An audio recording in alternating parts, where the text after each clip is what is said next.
Por eso yo le cuento. Bueno. ¿Cómo les va? ¿Tanto tiempo? ¿Ya están tristes lo que se acaba? ¿O felices lo que van a promocionar?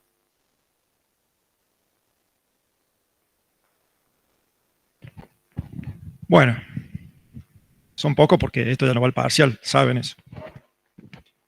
Nos queda ver esta semana. Nos queda ver esta semana, para terminar materia, hoy vamos a ver juicio de ejecución fiscal, que es como una parte que no vimos de la unidad 5, que a propósito la dejamos afuera para poder incluir provincial, que es más importante. No sé si más importante, es mejor que sepan algo de provincial y no ejecución fiscal, que es algo más jurídico que de última siempre tiene que intervenir un abogado. Por eso lo invertimos para que se vayan los que promocionan, que no van a ver más la materia si promocionan, por lo menos con algo de provincial para la vida profesional. Lo hicimos para eso.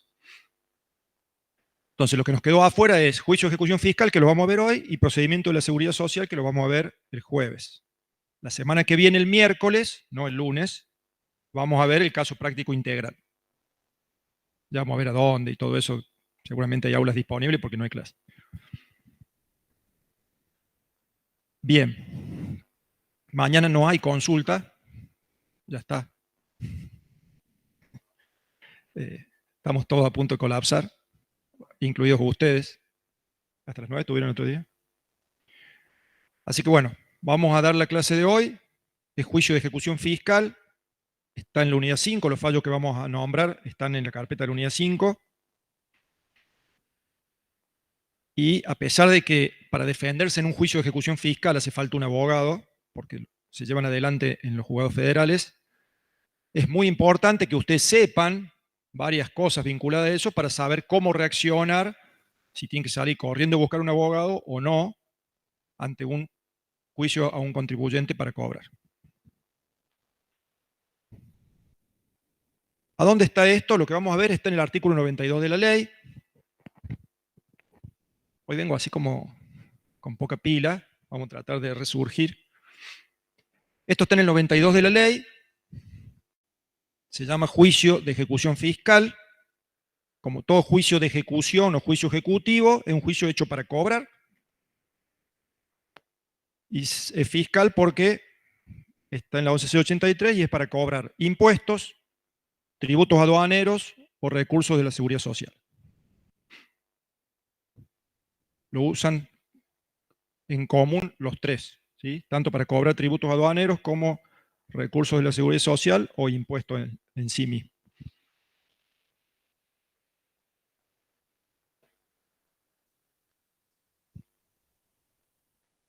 Primera aclaración, esto está dentro del capítulo de recursos, que es el 5, no tiene nada que ver con recursos. Y yo me había agendado, como esta clase suele terminar antes, me había agendado repasar 2 o 3 cosas que le van a servir para el parcial, y como premio a estos 32 que hay ahí en el Meet, y a estos, no sé si no llegan a 15, que están presentes, siempre lo hago, no es que ustedes sean los preferidos.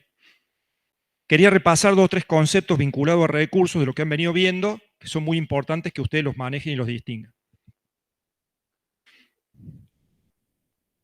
Primera cuestión. ¿Cuándo un recurso tiene efecto suspensivo y cuándo tiene efecto devolutivo?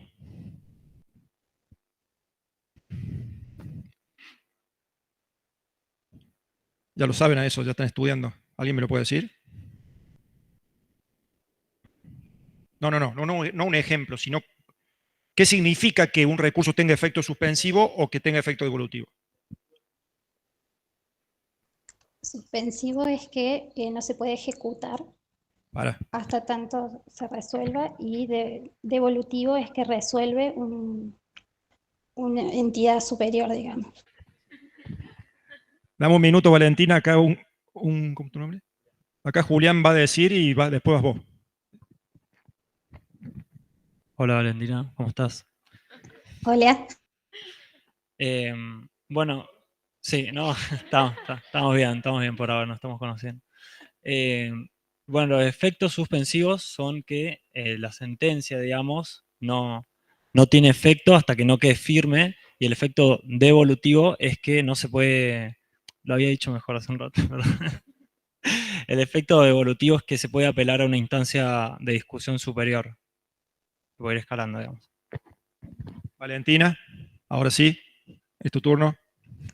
Suspensión, entiendo que no se puede ejecutar la resolución hasta tanto, digamos, se resuelva ese recurso. Y devolutivo es que no se resuelve, pero en una instancia superior. Digamos, como que le transfiere la decisión a una entidad superior. Bien. Eso les dice Eduardo Gorosito del devolutivo. Que es verdad, eso está bien. Lo que pasa es que yo soy un poquito más bruto y lo que siempre digo es que saber el concepto de efecto devolutivo no nos ayuda mucho, porque eso que se va a resolver en una instancia superior, siempre que yo voy discutiendo se va a terminar resolviendo en una etapa superior. Es un concepto, está bien. Nunca le vamos a preguntar en un examen, dígame el concepto de efecto devolutivo. Lo que a mí me interesa que ustedes distingan o entiendan es cuándo hay efecto suspensivo y cuándo no hay efecto suspensivo. Y la ley está diseñada de una forma, el legislador dice, este recurso tiene ambos efectos, o sea, suspensivo y devolutivo, o este recurso es solo el efecto devolutivo, o sea, no tiene el suspensivo. Entonces, la traducción es que ustedes tienen que saber cuándo hay efecto suspensivo, o sea, qué recursos tienen efecto suspensivo y qué significa, y qué recursos no tienen efecto suspensivo y eso qué significa.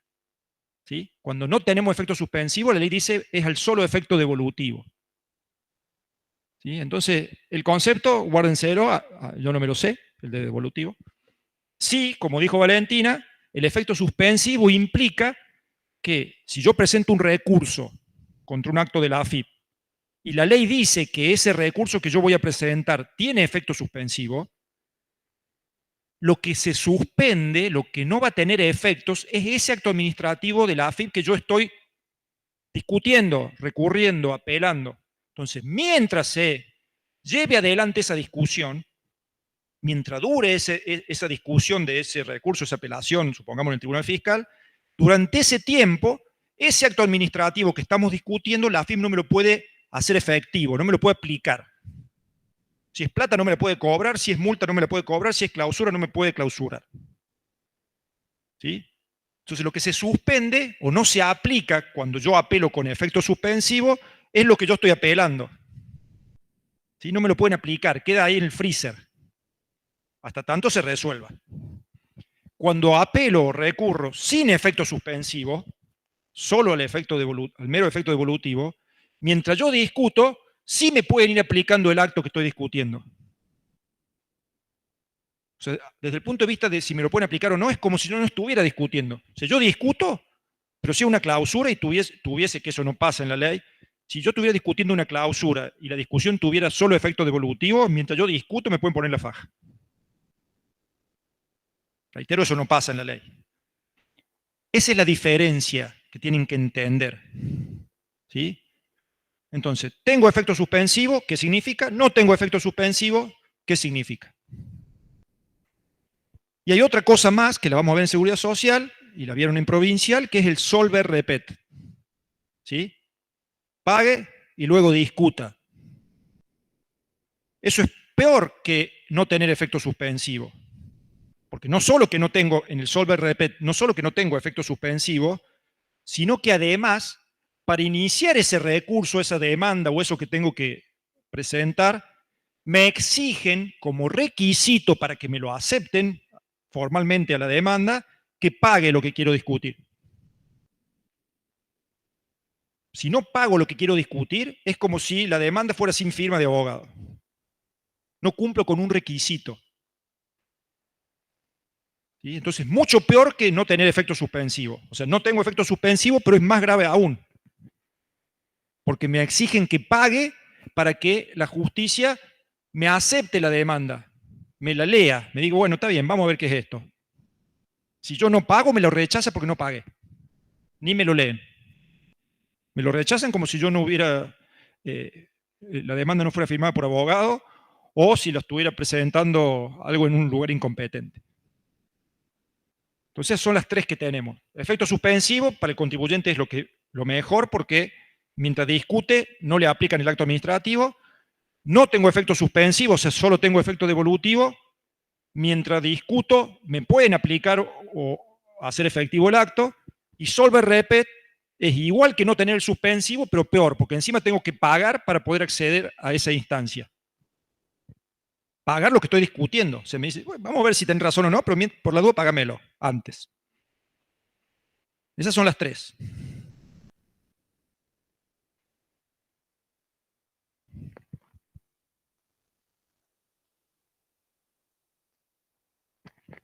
Y la otra cosa que quería dejar claro es cuando hay cosa juzgada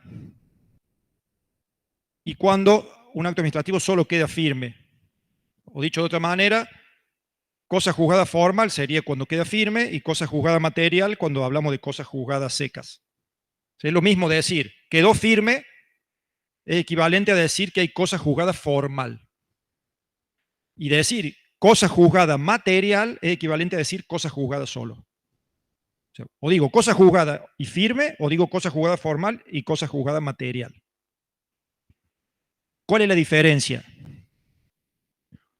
Cuando un acto administrativo queda firme, por ese camino que yo venía discutiendo, se derrumbó la montaña, no puedo seguir. Iba por el camino al cuadrado, vieron que siempre se derrumba porque eligieron el peor lugar para hacerlo. Voy por el camino al cuadrado, llego antes de Vaqueria, derrumbe, no puedo seguir, se me acabó el camino. Volvete, se acabó el viaje. Eso sí queda firme. ¿Quiere decir que no voy a llegar a la falda? No, puedo llegar a la falda, pero tengo que buscar otro camino.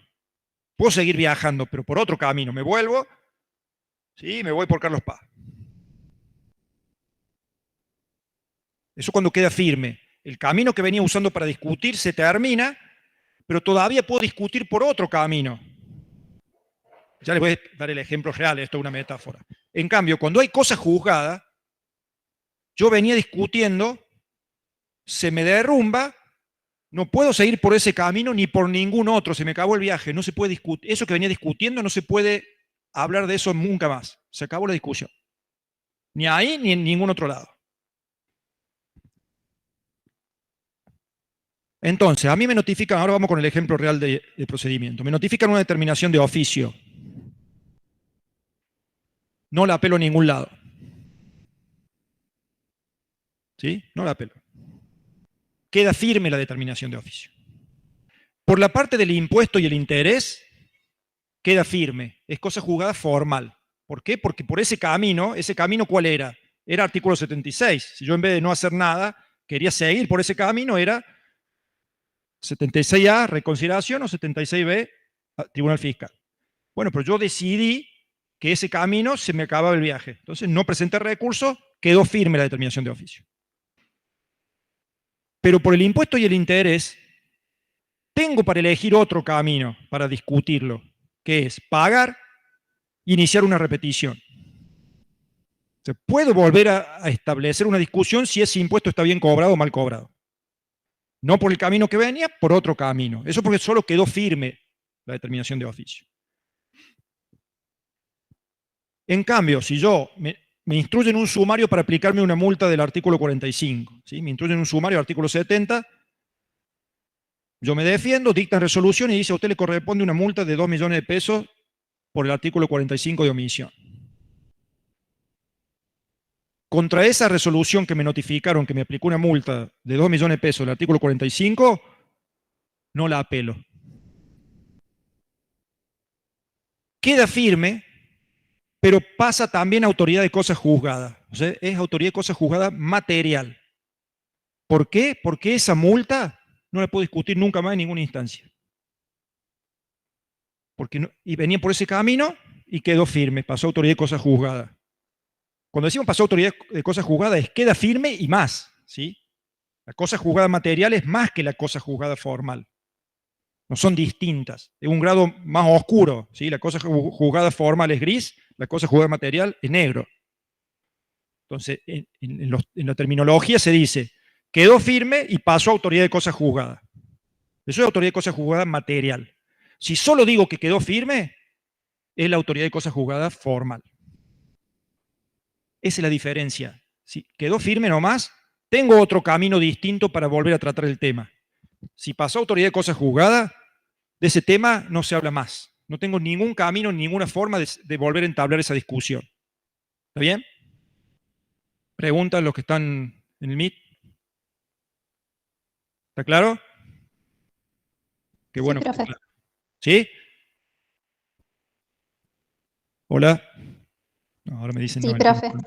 Y nos están dando desde media hora. Bueno, ahora sí, volvemos al tema de hoy. Juicio de ejecución fiscal. Profe. Profe. Sí, pero no en ese ejemplo que yo te di, por eso te cambié el ejemplo. Porque yo te instruí un sumario de multa solo. El 180 y el 84, si no me equivoco, esos son, ¿no? 180 y 84, es para cuando te notifican la determinación de oficio con impuesto, interés y multa, y vos no la apelás. Entonces después podés pedir la multa, puede no pasar a autoridad de cosa juzgada, ese caso nomás, si después pedís repetición en la proporción que estés pidiendo la repetición del impuesto. Pero esa es una excepción única. Por eso yo venía con el ejemplo de la determinación de oficio y me salí de ese ejemplo y me fui a una instrucción de sumario. Porque ahí no se aplica. Si una instrucción de sumario va la multa sola, no se aplica el 180 ni el 84. Sí, ¿qué me decían por acá en el Meet? Le quería hacer una consulta en cuanto a la clausura preventiva. ¿Una consulta? De la clausura preventiva. Bueno, acá lo tenemos al Nico que dio la clase. Digamos, la clausura preventiva sería como una medida precautoria. Si Eso yo me dice. entiendo. Eso dice Ok. la AFIP. Bien, entonces, al ser una medida precautoria y no haber resolución, no sería recurrible una clausura preventiva. No, porque la norma prevé una forma de recurrirla. La ley prevé cómo se discute. Lo que pasa es que no te da tiempo. O sea, te hace cumplir 3 días y después vamos a ver qué dice el juez. Claro, digamos, termina el Uno quiere hacer procedimiento eso, del tiene que artículo. presentar un amparo. Ah, bien, o sea que No un amparo, perdón, una medida agotado cautelar.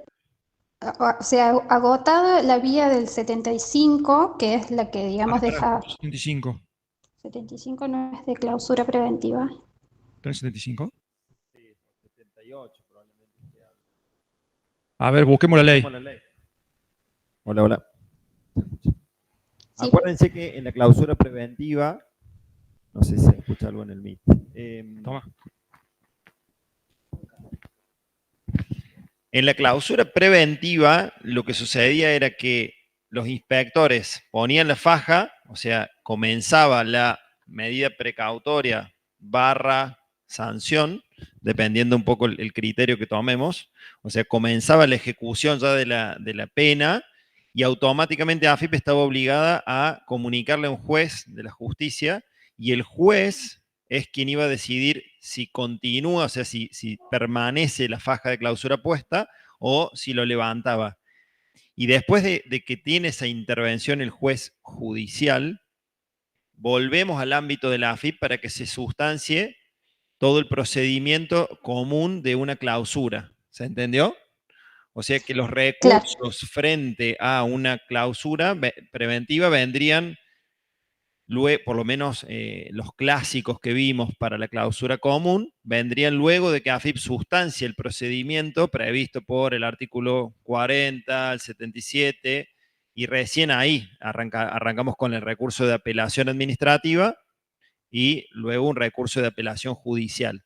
Recién, Alberto, lo que les mencionaba es que si había alguna cuestión como de un agravio muy fuerte con la clausura preventiva, existen algunos remedios judiciales, como posiblemente un amparo, para tratar de levantar esa situación que se considere irregular o inconstitucional o lo que le parezca. Pero como está previsto, AFIP comunica directamente a un juez, con lo cual parece que ese juez es competente para entender si el contribuyente quiere ser oído, presentar alguna prueba, y automáticamente puede él levantar esa clausura preventiva. Y una última consulta. De haber transcurrido cierta cantidad de días de clausura preventiva y después, en el momento en el que dictan la resolución, por ejemplo, que aplican una sanción de clausura, Esos días que se tomaran de preventivo, ¿se los puede tomar como que ya lo clausura? Sí, ya están cumplidos. Ya están cumplidos, O sea, digamos. Por eso, la preventiva son 3, ¿sí? No pueden ser más que 3. Son 3 y se levanta automáticamente. O sea, son 3 días. Si después te aplican la resolución del artículo, después de la audiencia del 40, te aplican la resolución y te dicen, tienes 5 días de clausura, vos ya cumpliste 3, falta que te clausuren 2. Perfecto, profe. Listo, ahí me quedó Es como clarísimo. en el derecho penal común la prisión preventiva, solo que ahí había un 2 por 1. Pero acá, obviamente, que si tuviste 3 de preventiva por ese hecho, cuando te dicten la resolución, si te dan 3, ya te tuviste clausurado. Si te dan 4, te falta 1, y así. O sea, esos 3 días ya se cuentan, ya tuviste la faja puesta. Perfecto, profe. Si te llegan a decir que son 2, tenés que ir a hacer el juicio por daño y perjuicio. Bueno, pero no sé si era tu pregunta, pero en la clausura preventiva la AFIP dice que es una medida cautelar porque hay un grave perjuicio, un grave problema, algo muy peligroso para la sociedad y para la renta pública, y en la práctica es una sanción penal que te la está aplicando el Poder Ejecutivo, y ya sabemos lo que la Corte piensa, ¿sí? No se puede, por división de poderes y por principio de inocencia y artículo 18 de la Constitución, eso no se puede hacer. ¿Sí? Okay. No es como si vos tenés una fiesta y están dando comida vencida, algo con un virus, y la gente come eso y se va enfermando. Entonces vienen y la MUNI clausura bromatología porque dice esto corre peligro de vida a la gente. No es igual. AFIP quiere hacerte creer que es como eso, ¿sí? O como que en un estadio está jugando un partido de fútbol y viene un meteorito que va a caer en el estadio, entonces te clausuran el partido y te sacan a toda la gente por una cuestión de vida o muerte, digamos, de que esas personas no corran riesgo. Eso sería una medida cautelar, ¿sí? Un bien superior que hay que cuidar, entonces no importa si vos estás vendiendo o no estás vendiendo, si tu negocio está abierto o está cerrado. AFIP quiere hacernos creer que por ese lado viene la sanción de la clausura preventiva. Y en la práctica, si uno lee la ley, es igual que la otra, solo que lo puede hacer la AFIP en vez de tener que esperar a que lo diga un juez. Entonces, cuando los jueces miran eso, en general, el 99% de los casos, ha habido alguno que no, dice, no, acá yo voy a decir si hay que clausurar o no. Vos sos Poder Ejecutivo, no tenés esa facultad. Bueno, volvemos al tema. ¿Está claro, Valentina? Sí, profe, clarísimo. Entonces, estamos en juicio de ejecución fiscal. Eso sí es la clase de hoy. Artículo 92 de la ley. Les dije, esto está en el capítulo de recursos. No es un recurso, ni un procedimiento para discutir un acto administrativo, sino que a la inversa. Es un procedimiento que tiene la AFIP para cobrar una deuda que el contribuyente tiene con ella y no ha pagado. Este tipo de juicio ejecutivo ya existe en el derecho común. ¿Sí? Si ustedes libran un e-check, que sería como un cheque de los de antes, libran un e-check y no lo cubren, o sea, cuando hay que pagarlo, no hay plata en la cuenta, viene devuelto, el que tenía el cheque les puede iniciar un juicio ejecutivo para cobrarlo, porque el cheque es un título ejecutivo. ¿Sí? Está previsto eso. ¿Qué es iniciar un juicio ejecutivo? Es, partiendo de un título ejecutivo, iniciar un juicio que es solo para cobrar, no se discute la causa de la obligación. Cuando voy a iniciar un juicio para cobrar un cheque, el juez no te pide que explique de dónde recibiste el cheque, qué mercadería le vendiste, cómo se le entregaste, no. Solo analiza el cheque. Eso significa que sea un título ejecutivo. El juez no te dice, che, ¿qué mercadería le vendiste? ¿Se le entregaste? ¿No se le entregaste? ¿Estaba fallada la mercadería? ¿Lo engañas? No, es ejecutivo porque alcanza, el título alcanza para cobrar. No importa lo que pasó antes. Este juicio ejecutivo de la AFIP tiene un parecido a eso. En principio, como regla, este juicio de ejecución fiscal no está hecho para discutir si la deuda existe o no y cuál es el tamaño de esa deuda. Digo en principio. ¿Sí? No es un juicio para llamar testigos, hacer pericias, para ver si está bien calculado el ajuste por inflación o no, si los gastos son deducibles o no son deducibles, si está grabado, está exento. No, no es para eso, no es para discutir el impuesto. Este juicio es para cobrar. Entonces hay una presunción de que se debe lo que me van a cobrar. Pero el contribuyente puede probar que hay una manifiesta inexistencia de esa deuda. Si realmente yo no lo debo y está a la vista, yo me puedo defender. ¿Por qué les explico esto? Porque en principio la de ganar la tiene el fisco en un juicio de ejecución fiscal. Se supone que el fisco viene a cobrar algo que vos le debes. Entonces yo lo que puedo probar es que no le debo. No me puedo meter a discutir cómo se calculó, está bien la deducción, la alícuota está mal aplicada. No, no. Eso ya pasó. Ahora es cobrar. ¿Lo debo o no lo debo? ¿Lo pagué o no lo pagué? Bueno, este tipo de juicios se llama juicios de ejecución y tienen un acotado debate y prueba. Quiere decir que yo acá no puedo llamar testigo, pericias, informes, así en general. Si yo ofrezco mucha prueba, ya lo pierdo por definición. ¿Sí? Si me pongo a ofrecer muchas pruebas, me la rechazan porque en un juicio así no se pueden ofrecer muchas pruebas. No está hecho para eso. Si yo necesito, se lo voy a decir mejor, si yo necesito producir muchas pruebas para ganar, estoy en el ámbito equivocado. No lo tenía que haber hecho en el juicio ejecutivo, eso lo tenía que haber hecho en otro lado, antes. Las pruebas que yo puedo ofrecer o aportar en el juicio ejecutivo tienen que ser pruebas documentales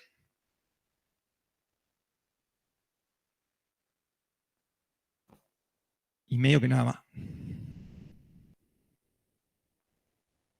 ¿Sí?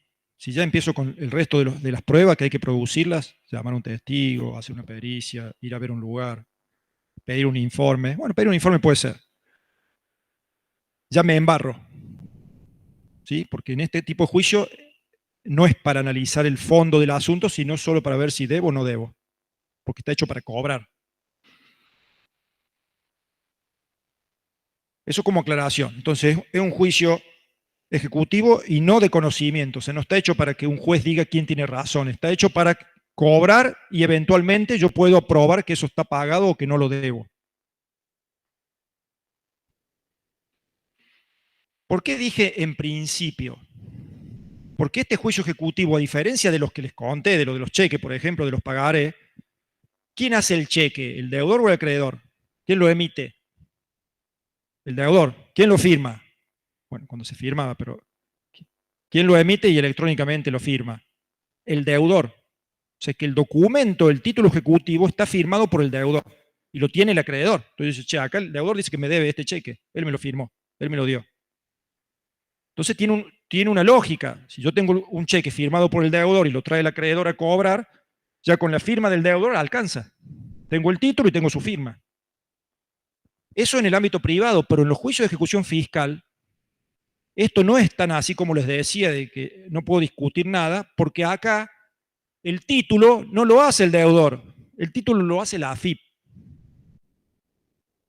El propio acreedor se genera su título ejecutivo. Y por ese motivo es que yo tengo más chance de discutir que en un juicio común de ejecución. Porque si el acreedor me hace el título para cobrar y se equivoca, eso es peligrosísimo, no tiene algo firmado por mí. Es un documento generado por la AFIP. Ese título ejecutivo se llama boleta de deuda. La boleta de deuda la hace la AFIP. Y el acreedor hace su propio título ejecutivo. Entonces el deudor tiene derecho de decir eso está mal hecho, porque no tiene mi firma, no es como el cheque. Por eso la posibilidad de discusión en un juicio de ejecución fiscal es un poquito más grande que en un juicio ejecutivo común. No mucho más, pero hay un poquito más chance de defenderse. Por ese motivo. El título ejecutivo no lo firmó el deudor, sino que lo hizo el acreedor. Entonces ahí puede haber un error. ¿Qué cosas se cobran con un juicio de ejecución fiscal? Ya se los adelanté. Se pueden cobrar, o se aplica este artículo 92, para cobrar tributos aduaneros, que nosotros no vemos nada en esta materia, para cobrar recursos de la seguridad social, que vamos a ver solo un poquito el jueves, y también para cobrar impuestos, que eso es lo que hemos estado viendo, que es para lo cual aplicamos toda la 11C83. Estos impuestos que podemos cobrar con el juicio de ejecución fiscal pueden ser capital de impuestos, intereses resarcitorios de impuestos, pagos a cuenta de impuestos, por ejemplo, anticipos, sanciones, no sanciones, multas ejecutoriadas. ¿Qué quiere decir ejecutoriadas? Que pasaron a autoridad de cosa juzgada. O sea, multas que ya no se discuten más, ya están en condiciones de cobrarse. Y eventualmente un combo, una mezcla de todo eso que venga en una caducidad de un plan de pago. ¿Sí? Cuando se cae un plan de pago, adentro de eso puede tener mezclado toda esa ensalada de todo lo que les dije recién. Todo eso se puede ejecutar. ¿Sí? Y lo interesante es saber de dónde pueden venir esas cosas que me pueden ejecutar, de qué instrumento, porque la AFIP para hacer una boleta de deuda necesita que el contribuyente antes haya hecho algo, o la AFIP antes haya hecho algo. La boleta de deuda no se genera de la nada.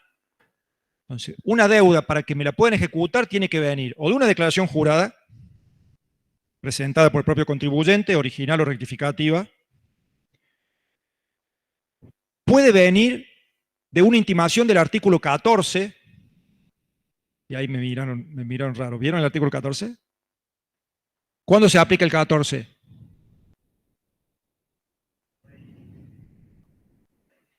Yo presenté una declaración jurada perfectamente hecha, IVA, débito fiscal perfecto, crédito fiscal perfecto, pero me tomé una retención inexistente. Entonces la AFIP no tiene que hacer una determinación de oficio para impugnar esa declaración jurada. El 14 dice, si hay un problema de pagos a cuenta, si el impuesto está bien calculado, no hay que hacer determinación de oficio. Se intima por el 14. Basta con una mera intimación a pagar. Si no me paga, juicio de ejecución fiscal. O sea que la deuda puede venir de una declaración jurada original o rectificativa que dio a pagar y no pagué, pero también puede venir de una intimación del artículo 14 por un pago a cuenta improcedente que yo me tome en una declaración jurada. Ahora ya ni veo. De otro lugar donde pueden venir estas deudas es de las liquidaciones administrativas que la AFIP hace para cobrar intereses o para cobrar anticipos.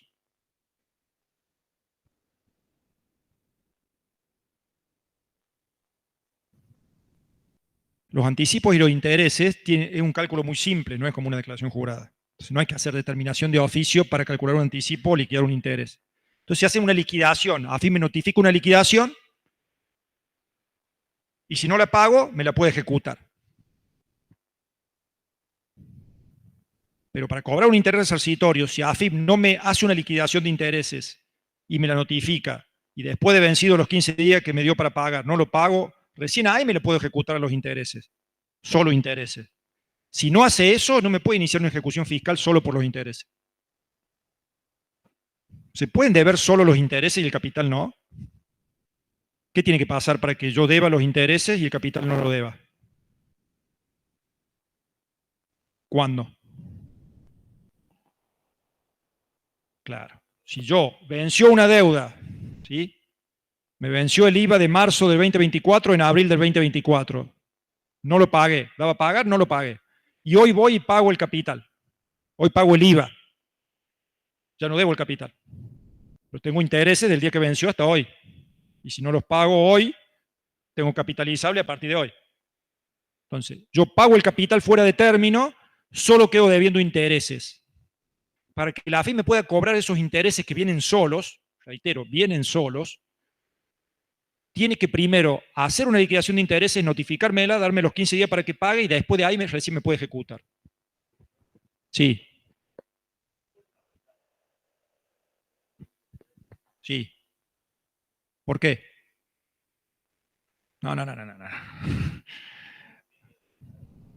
Porque es un reconocimiento de la deuda que interrumpe según el 67 A, B, no me acuerdo, uno de los del 67.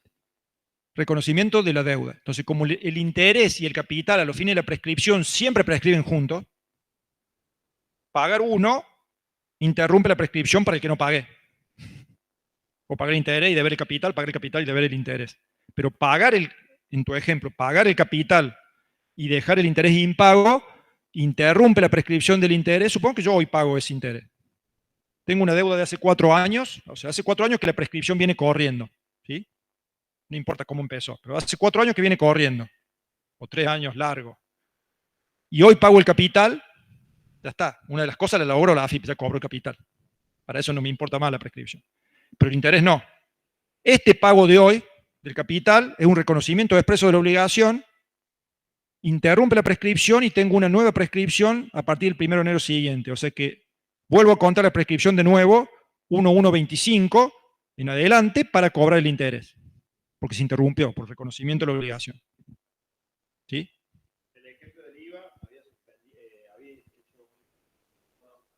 El IVA de marzo que venció en abril y yo hoy pago el capital y no pago el interés. ¿Qué le pasa a la prescripción? Piensen bien porque... IVA marzo 2024. Vence el 20 de abril 2024. Presenté, daba a pagar 500.000 pesos, no lo pagué. Hoy pago los 500.000 pesos, pero no pago intereses. La prescripción de estos intereses, ¿qué les pasó a raíz de este pago del capital? Nada, atención, nada. Entran así, pero es como si usted una trucha. ¿Vieron que las truchas se pescan o con mosca? ¿Saben cómo es? Eran como un latigazo así con un señuelo artificial, o con cuchara. Tiran y recogen y un pescadito se hace así. Si ustedes le tiran un manojo de lombriz a la trucha, hace así. Lo otro es deportivo, un manojo, un pulpito de lombrices es asesino. ¿Sí? Es como cazar pájaro con un cañón. Entonces, bueno, entraron así.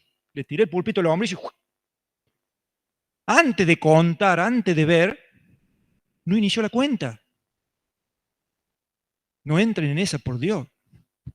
Lo primero que nada tienen que saber eso. ¿Cuándo empieza para saber si hay algo que le puede afectar a la prescripción, ya sea una suspensión o interrupción? No sé qué más me querían decir. Punto para el compañero que estaba atento. Bueno, entonces les decía, lo que me van a ejecutar, y esto es muy importante que ustedes sepan esto, para que la AFIP me pueda ejecutar una deuda, tengo que tener una declaración jurada impaga, puede ser original o rectificativa, pero tiene que estar con saldo a pagar y impaga. Una intimación del 14, o sea que yo me entero porque me llega la intimación del 14. Una liquidación de intereses o de anticipo, también me la notifican y me dan 15 días para que pague. Hasta ahí yo sé que me van a iniciar una ejecución fiscal. Yo sé que si presento una declaración jurada que da a pagar y no la pago, mañana me inician una ejecución fiscal. La AFIP de onda me intima, pero la ley no exige que me intime. ¿Sí? La AFIP de onda, por buenos usos y costumbres, por camaradería, me intima, me da 15 días para que pague.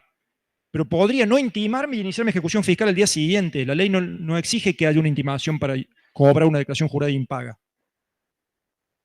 Entonces, eso es importantísimo que ustedes lo sepan.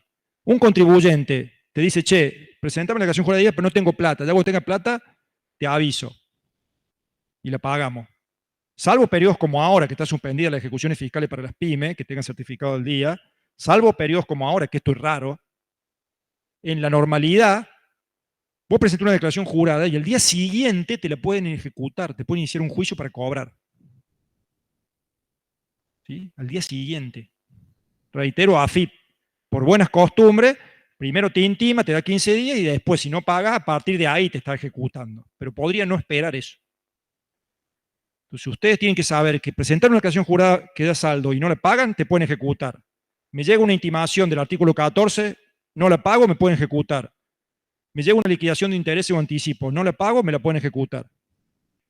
Pero hay una que es más complicada porque el aviso es indirecto, que es cuando no presento una declaración jurada, me intiman a que la presente y no la presento en los 15 días. ¿Cómo se llama lo que van a usar ahí? Artículo 31, pago provisorio de impuestos vencidos. Ahí no hay un aviso directo de que me van a ejecutar. Es indirecto porque cuando me intiman a presentarla, me lo citan al 31 y me citan el 92. Si usted mira una intimación de pago de esas, en el rengloncito, al final dice artículos 38, 39 y 31. Ahí me lo citan al 31. Por ese artículo me están avisando que me pueden iniciar una ejecución fiscal, pero no llega nada. Me intiman a que presente una declaración jurada que no presenté, pasan los 15 días, sigo sin presentarla, al día 16 me inician ejecución fiscal por el artículo 31. Así de simple. Y también, obviamente, una deuda me la pueden ejecutar originada en una determinación de oficio.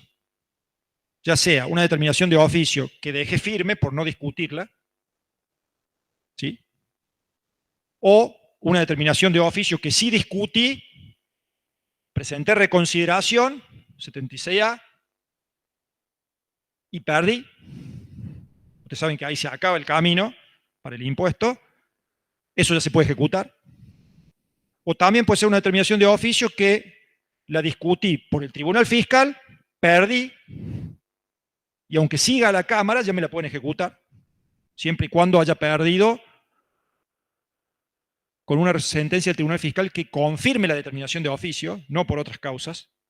¿Ya vieron el fallo González, Alfredo? ¿Cuál es el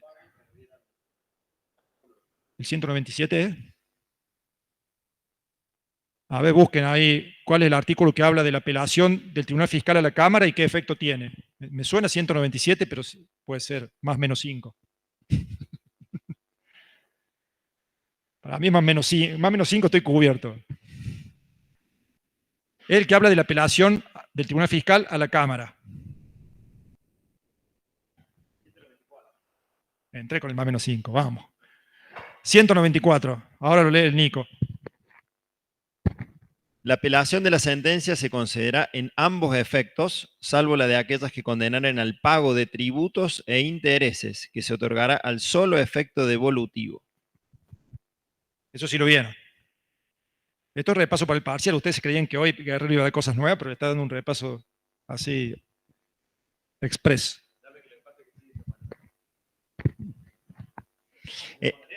En este caso, si no se acreditara el pago de lo adeudado ante la repartición apelada dentro de los 30 días desde la notificación de la resolución que apruebe la liquidación practicada, escuchen ahora, la repartición expedirá de oficio la boleta de deuda, la que estaba diciendo el profe, boleta de deuda, a que se refiere el artículo 92, fundada en la sentencia o la liquidación en su caso. Entonces, muy importante que entiendan, y esto sí va al parcial, que si ustedes ya saben que la apelación al Tribunal Fiscal tiene efecto suspensivo. Cuando yo apelo una resolución de la AFIP al Tribunal Fiscal, tengo efecto suspensivo. Genial. Dice ahí el 194 que del Tribunal Fiscal a la Cámara también tengo ambos efectos, los cuales ambos es el que importa el suspensivo, digamos. Se dice el 194 que la regla es del Tribunal Fiscal a la Cámara tengo los dos efectos, o sea, suspensivo, que ¿qué importa? ¿Sí? Salvo, la regla es que siempre del Tribunal Fiscal a la Cámara tengo efecto suspensivo. Salvo, dice el 194, que lo que esté apelando sea una sentencia del Tribunal Fiscal que confirmó el impuesto. O sea, perdí en el Tribunal Fiscal, yo apelé una determinación de oficio, el Tribunal Fiscal me dijo, usted no tiene razón, está bien la determinación de oficio. Entonces, si el Tribunal Fiscal confirmó la determinación de oficio y por lo tanto el impuesto que tenía esa determinación de oficio, cuando apelo a la Cámara, por el impuesto y el interés, no tengo efecto suspensivo, tengo solo efecto devolutivo. O sea que yo puedo ir a pelear a la Cámara, pero mientras tanto, como no tengo efectos suspensivos, ¿qué puede hacer la AFIP? Me puede iniciar ejecución fiscal. O sea que también me pueden ejecutar una determinación de oficio que la haya apelado al Tribunal Fiscal, que haya perdido, pero no por cualquier causa, sino que perdí y la AFIP y el Tribunal Fiscal confirmó la determinación de oficio. Eso ya se puede ejecutar, por más que yo siga discutiendo a la Cámara y a la Corte.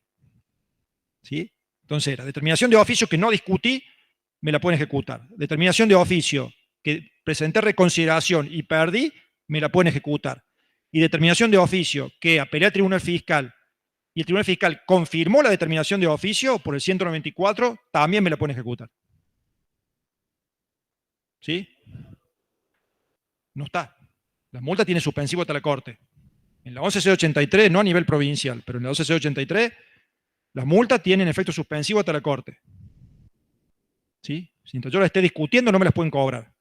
Porque si las pago, y en coherencia con eso, si las pago, la ley dice, pasa a autoridad de cosa juzgada. Si las pago en algún momento, por más que como yo tenía la chance de discutir sin pagar hasta la Corte, si en algún momento las pago, se me acabó la posibilidad de discutir. Autoridad de cosa juzgada en materia. Salvo la excepción expresa del 180 y el 84. ¿Vieron cómo ahora, última semana, ya estamos mezclando todo? Sí.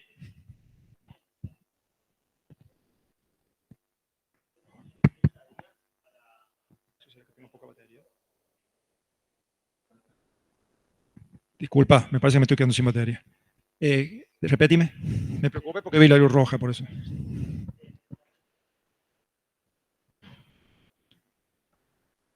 Sí.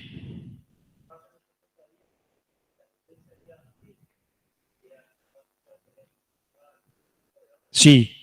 Sí. Ahí ya el impuesto no lo puede discutir tampoco nunca más. Sí. Muy buena la pregunta. Él dice, apelar al Tribunal Fiscal una determinación de oficio con todo.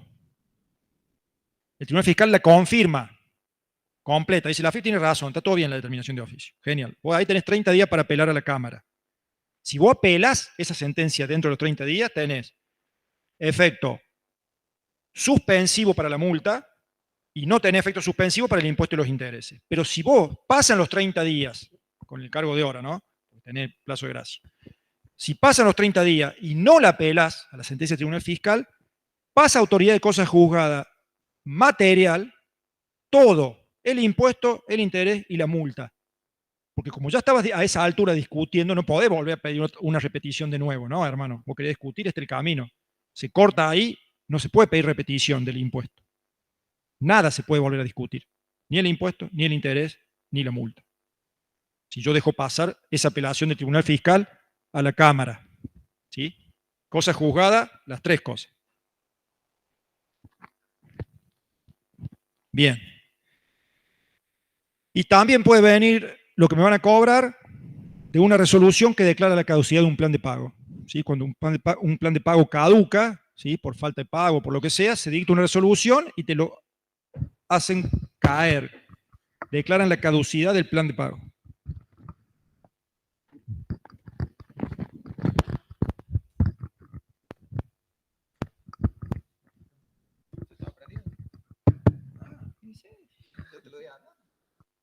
Qué bien.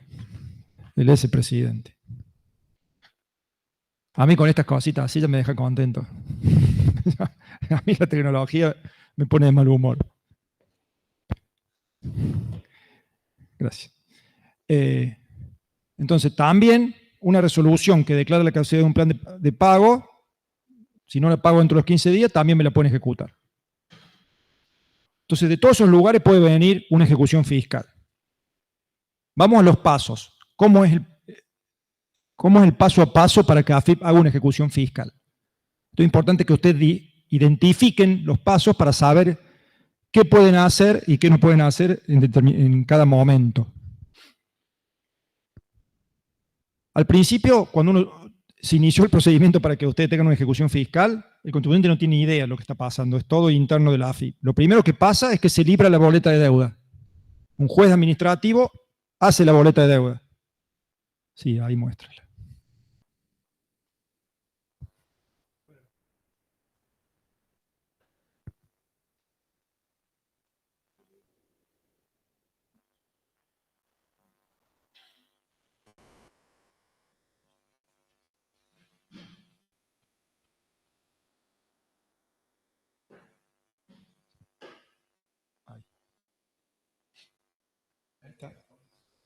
Ahí está, genial. Bien. Eso es una boleta de deuda. Lo primero que AFIP tiene que hacer para iniciar una ejecución fiscal es generarse su propia boleta de deuda. Ese instrumento es el título ejecutivo y lo hace un juez administrativo. El juez administrativo tiene que hacer la boleta de deuda. Es lo primero que tiene que hacer.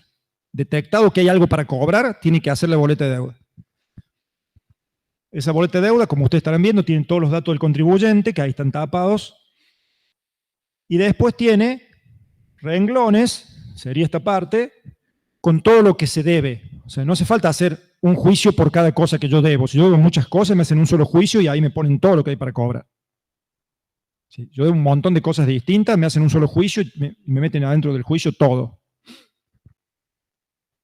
Entonces, así, esa boleta de deuda puede tener 2 o 3 renglones, puede tener 20 hojas si yo debo muchas cosas, porque va a haber un renglón como este por cada cosa que yo debo.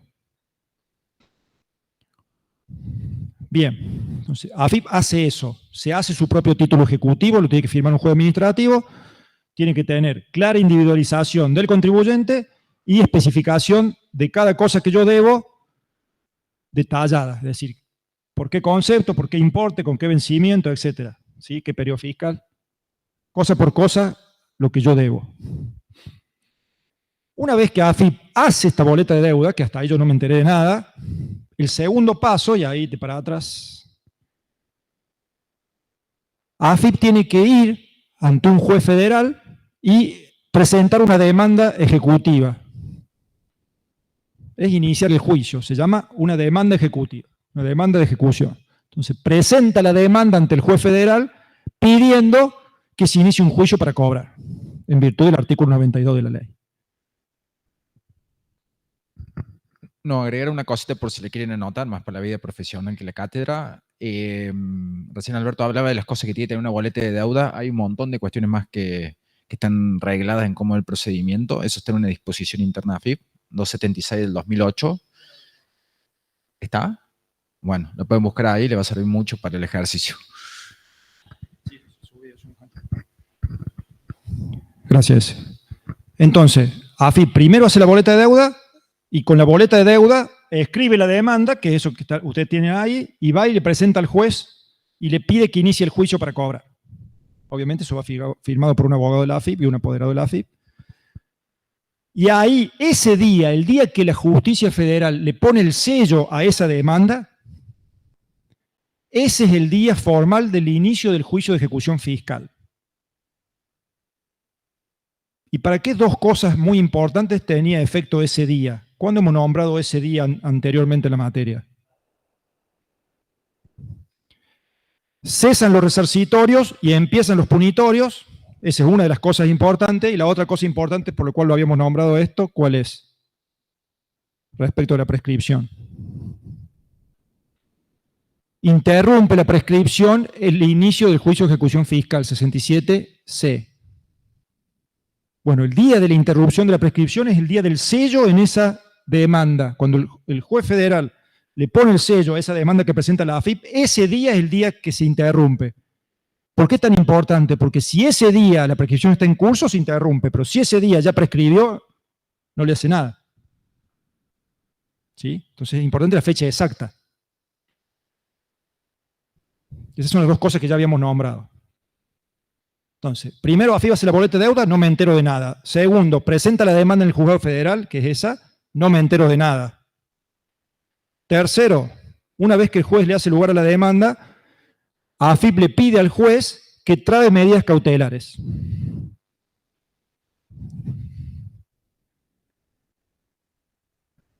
Ahí le pide que lo que normalmente pide es embargo de cuentas bancarias, que el Banco Central embargue las cuentas bancarias del contribuyente.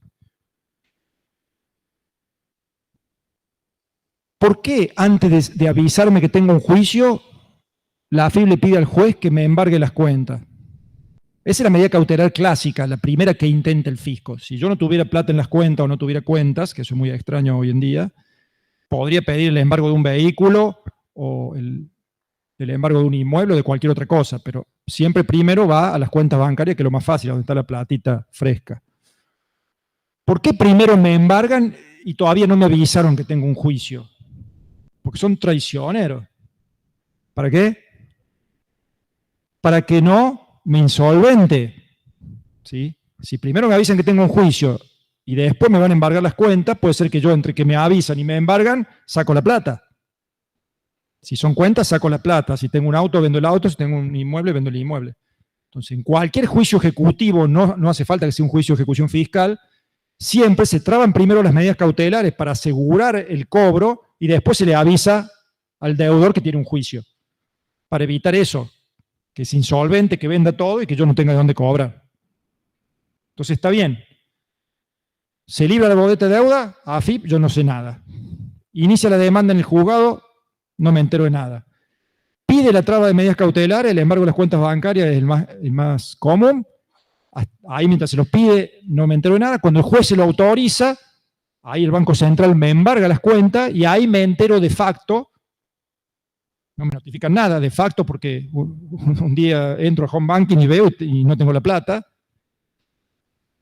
Entonces ahí me entero que tengo un juicio de la AFIP. ¿Por qué? Porque lo que me enteré en realidad es que tengo embargadas las cuentas por la AFIP. Y después de eso, sí llega el paso formal en el cual me entero de que tengo un juicio ejecutivo, que es cuando la AFIP me notifica el mandamiento de intimación de pago. AFIP, después de que traba las medidas cautelares, tiene que librar y notificar el mandamiento de intimación de pago. En ese mandamiento de intimación de pago, la AFIP me avisa que tengo un juicio de ejecución fiscal iniciado. Normalmente me adjunta una copia de esta demanda para que yo ahí vea el sello del día. Me adjunta copia de las boletas de deuda. Y en ese mandamiento de intimación de pago, la AFIP me otorga, por imperio de la ley, no es que me los da la AFIP me avisa que por imperio de la ley tengo 5 días para defenderme. Del día de la notificación del mandamiento de intimación de pago, desde ese día, la ley dice en el 92 que tengo solamente y totalmente improrrogables 5 días hábiles judiciales para defenderme. 5 días hábiles judiciales para defenderme. Dice el artículo 92 que esta notificación no puede ser al domicilio fiscal electrónico. ¿Qué pasó?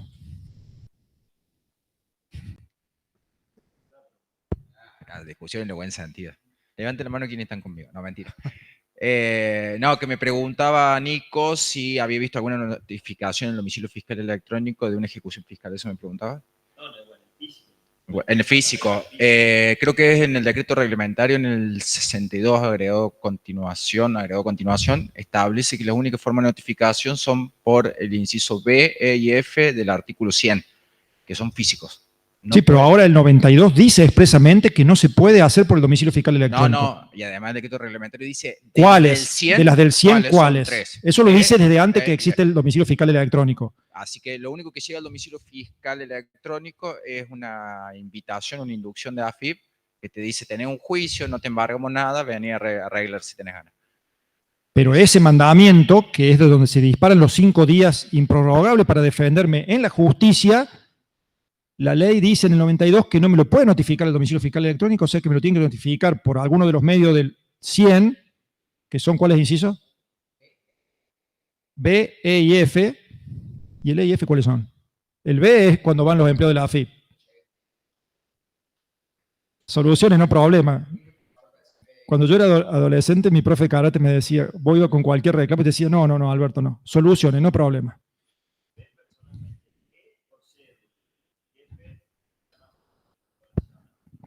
O sea, puede ser personalmente el inciso B, que van dos, primero va un empleo de la AFIP, después van 2. Ese es el B, el E es por cédula y el F por telegrama. Sí, no, por cédula también. La están usando mal la cédula.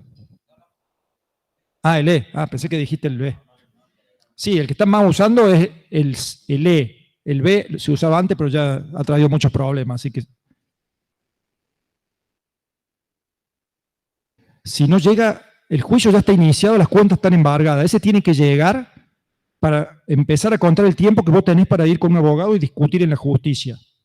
Hasta tanto ese no te lo notifiquen al domicilio fiscal físico, esos días no se disparan. Esos 5 días no empiezan a contar. Ahora hay un plazo escrito en una disposición interna que no sé si hay 15, tienen 15 días desde que te embargan. Hay un plazo interno desde que te embargan para notificarlo. ¿Embargó? No, al mandamiento de intimación. Claro, es el 276, es la reforma, es el anexo 3, creo, del 276 de 2008. Para vos que preguntáis, hay una duda que todo el mundo tiene.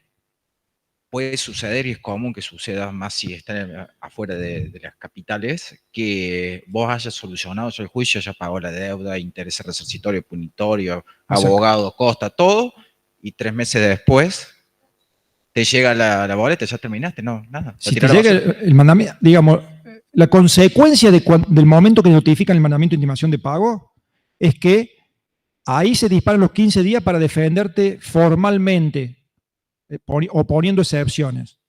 Pero antes de eso, vos ya te enteraste por el embargo y puede ser que vos ya hayas pagado, hayas terminado con todo el problema y nunca te notificaron eso. No, es que no hace falta que te notifique el mandamiento para que te desembarguen las cuentas, para que te levanten los embargos.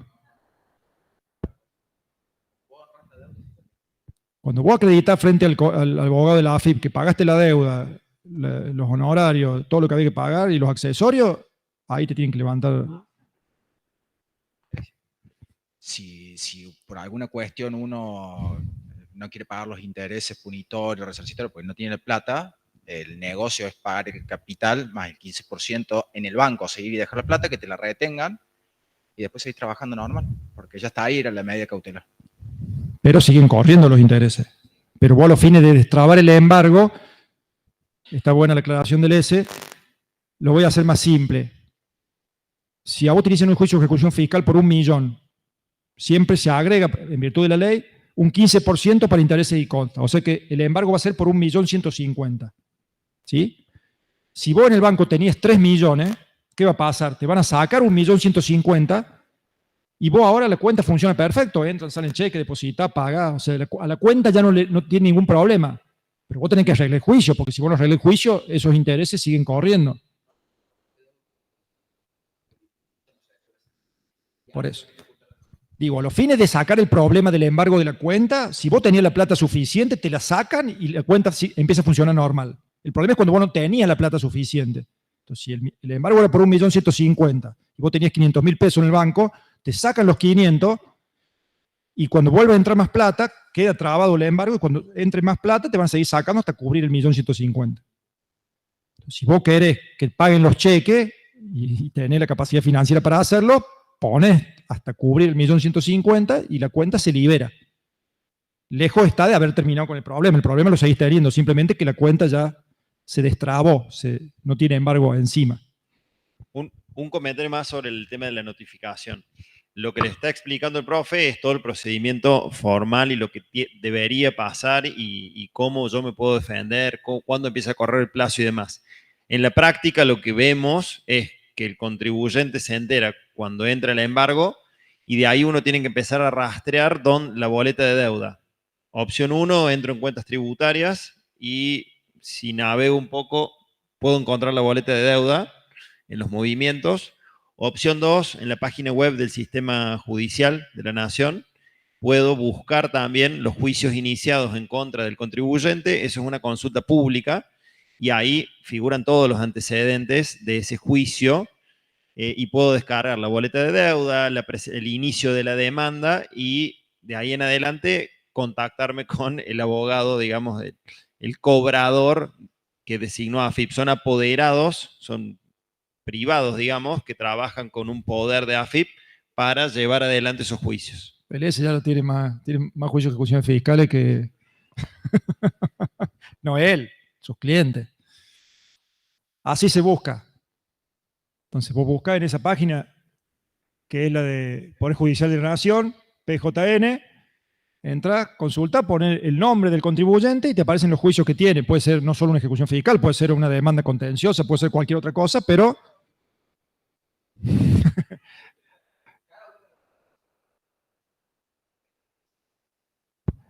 cada renglón es una ejecución fiscal distinta. Cada uno es un juicio y si uno pone acá, vamos a buscar este. Este es el que estamos mostrando.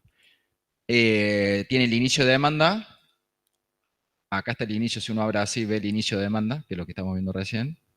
Tiene la boleta de deuda del juicio.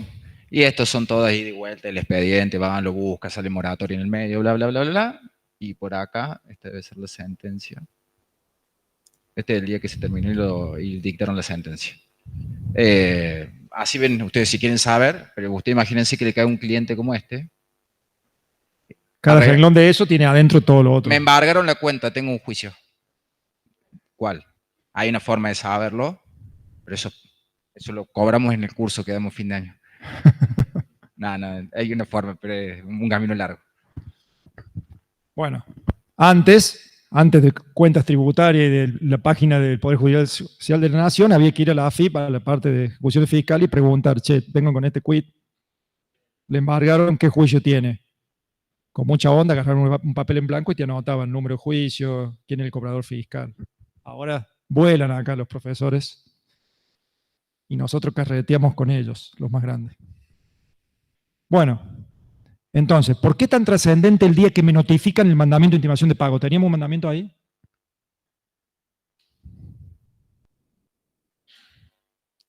Más abajo, después de la boleta de deuda.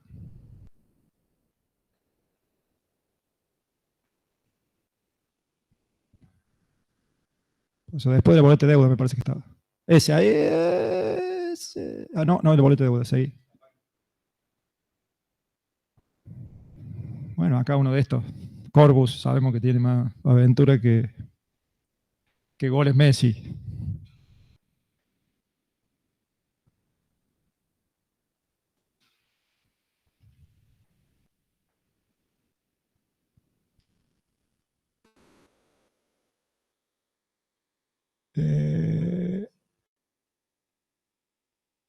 A ver ahí.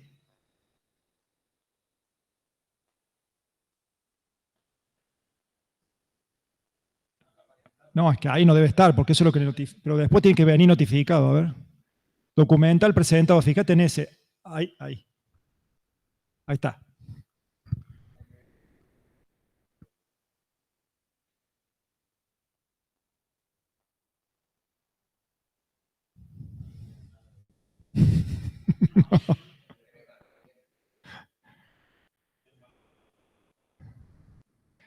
Bueno, el mandamiento de intimación de pago.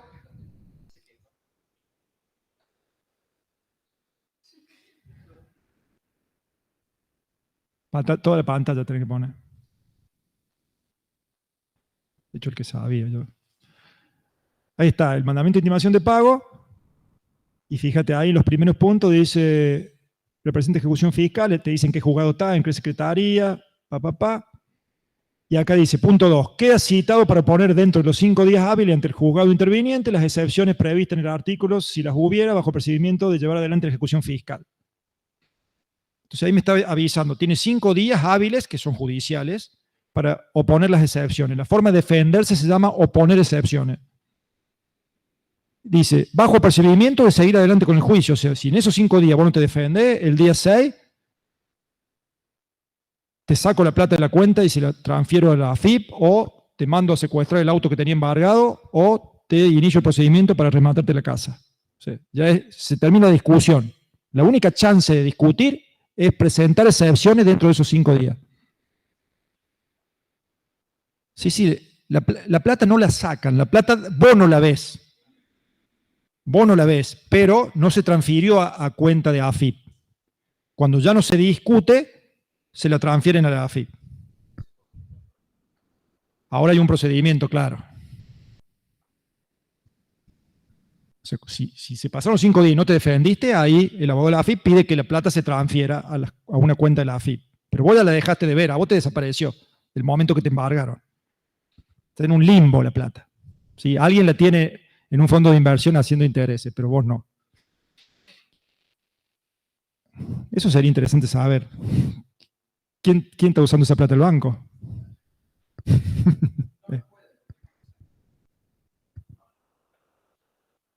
Te la sacan de ahí, pero no la transfieren a ningún lado la plata. O sea, pensando en plata física, digamos, el banco no se la mandó a nadie, no se la transfirió a nadie, ni se le acreditó a nadie en ninguna cuenta, con lo cual... No me extraña, la empresa esta de cobradoras, las conocidas, dejaron de poder cobrar impuestos antes de que saliera el BEP, porque hacían eso. Le giraban la plata tarde a AFIP, uno pagaba el IVA ahora y lo giraban el mes siguiente. Entonces, como ellos saben que la ejecución tardaba mucho, porque en esa época era todo por papel, le hacían la vuelta un mes. Cuando AFIP se dio cuenta de esto, le limitó el cobro a 25.000 pesos, creo que fue en el momento. Papi, pago fácil de decirlo, sí. No importa. Vamos todos presos. No, Bueno, entonces ahí me avisan. ¿Sí? Este mandamiento, fíjense más abajo, debe tener el sello, debe decir cuándo se notificó, porque esto ya está en el expediente. Ahí está, ahí al dorso, ¿ves? Ahí dice cuándo se notificó. 20 de septiembre, la persona dijo ser Luis C. Y ahí el que fue a notificar firmó y firmó Luis.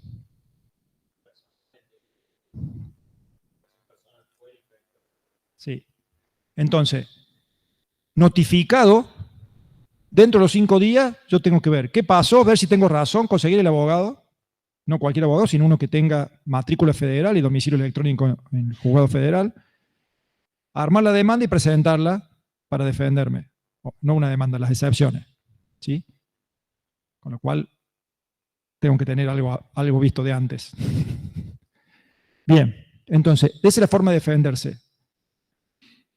Como les decía, si pasan los 5 días, obviamente acá hay plazo de gracia, hay 2 primeras horas, pero si pasan los 5 días con las 2 primeras horas y no se presentan excepciones, se lleva adelante el juicio. ¿Qué quiere decir? Si era plata, se le transfiere a la AFIP, si era un vehículo, se solicita el secuestro, si era un inmueble, se manda a remate, o lo que sea.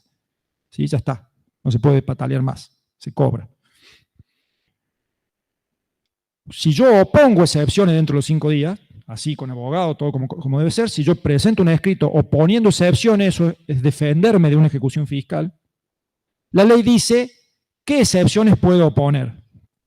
Ya las vamos a ver una por una, pero puedo decir que está pagado, puedo decir que presenté un plan de pago, puedo decir que está prescripto, puedo decir que está mal la boleta de deuda. ¿Sí? Básicamente esas cosas ya las vamos a ver.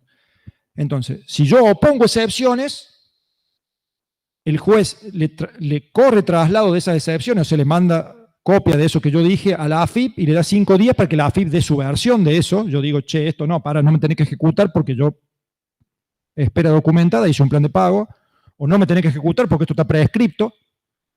Entonces la AFIP tiene 5 días para contestar eso, dar los contraargumentos. ¿Sí? El contribuyente dice que no hay que ejecutar porque está prescripto, la AFIP dice sí hay que ejecutar porque esta prescripción se suspendió, se interrumpió, lo que sea, no prescribió al día del inicio del juicio de ejecución fiscal. Y ya, con las excepciones que yo opuse, más lo que contestó la AFIP contra esas excepciones, el juez va a dictar una sentencia y va a decir quién tiene razón.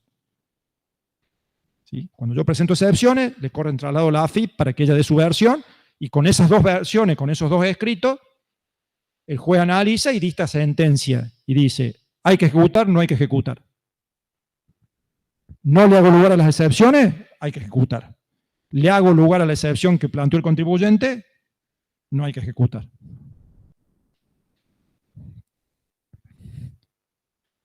Y ahí se termina. Con esa sentencia, se termina el juicio y lo único que hay que hacer es efectivizar el cobro, si había cobro, y si no hay cobro, se acabó ahí. Si el juez dijo, tiene razón el contribuyente, esto está prescripto, listo, se acabó.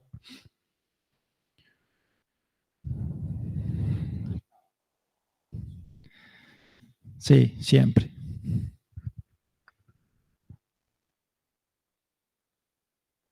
Bien. Esos son los pasos. Yo me entero con el embargo, de facto, y con la notificación del mandamiento de intimación de pago, jurídicamente hablando, o sea, fehacientemente. Esos son los momentos que yo me entero. Es bueno, dentro de lo malo que es que primero me embarguen y después me entere, es bueno enterarse antes, porque si realmente eso que me están queriendo cobrar, por ejemplo, está prescripto, yo tengo tiempo, hasta que me llegue el mandamiento de intimación de pago, de buscar el abogado, hacer las excepciones. O sea, tengo tiempo de preparar la defensa, porque después solo tengo 5 días. Entonces, desde que me embargan la cuenta, todo el tiempo que se demoren en notificarme el mandamiento, yo me puedo ir preparando para la defensa. ¿Sí? Tener todo listo y el día que me notifica el mandamiento, el día siguiente opongo las excepciones.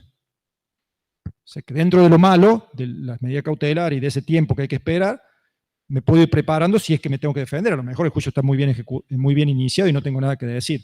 ¿Sí?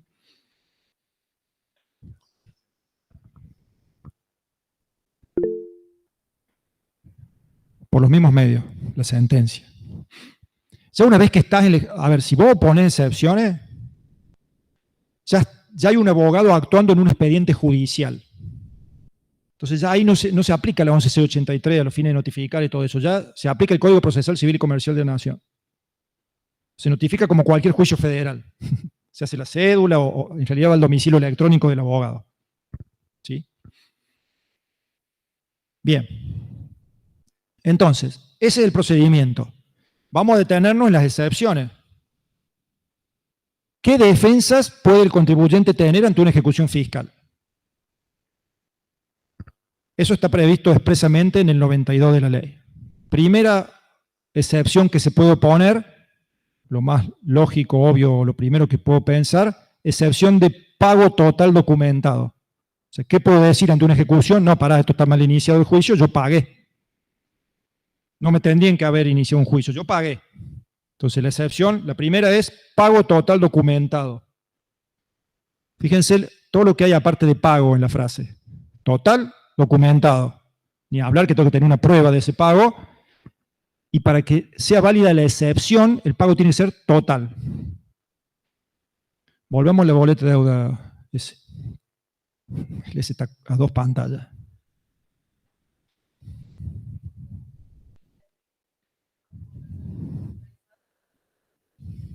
Ahora vamos a ver qué pasa de los pagos en los diferentes momentos.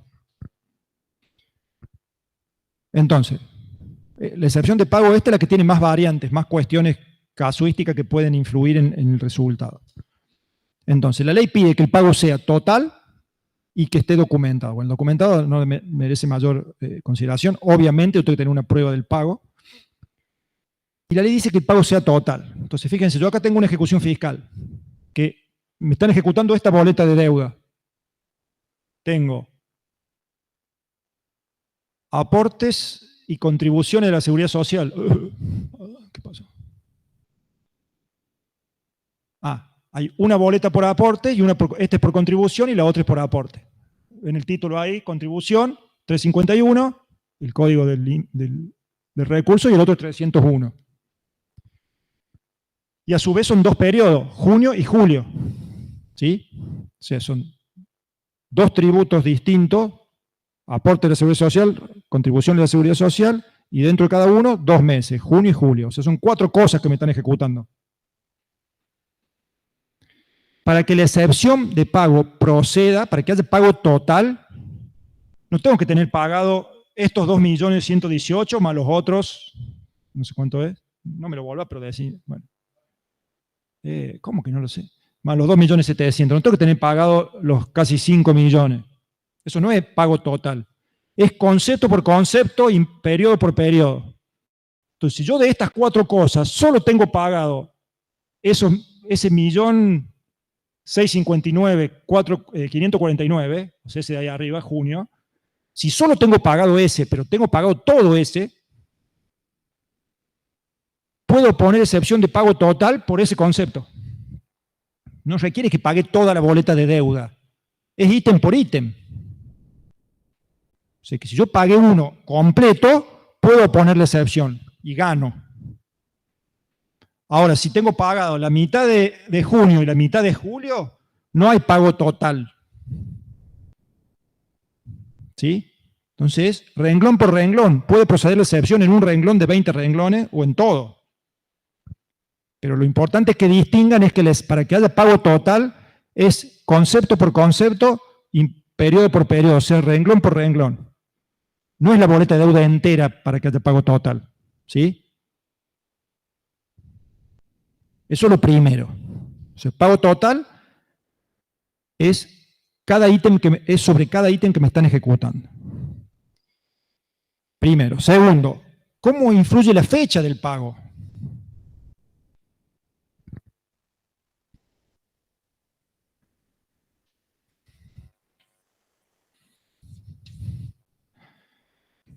Yo tengo un impuesto que venció acá. Bueno, lo voy diciendo, no va a ser muy compleja la línea de tiempo. Acá se inicia la demanda.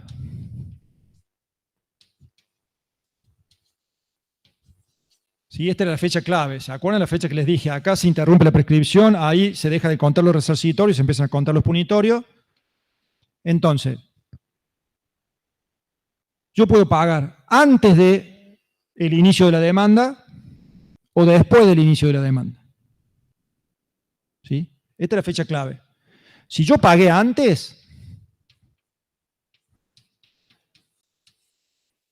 pagué por acá.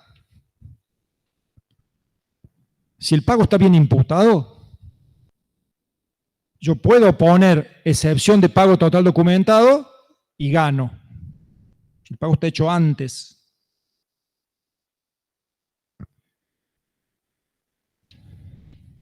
Si el pago está hecho después, ¿Cómo te gusta? Sí, sí.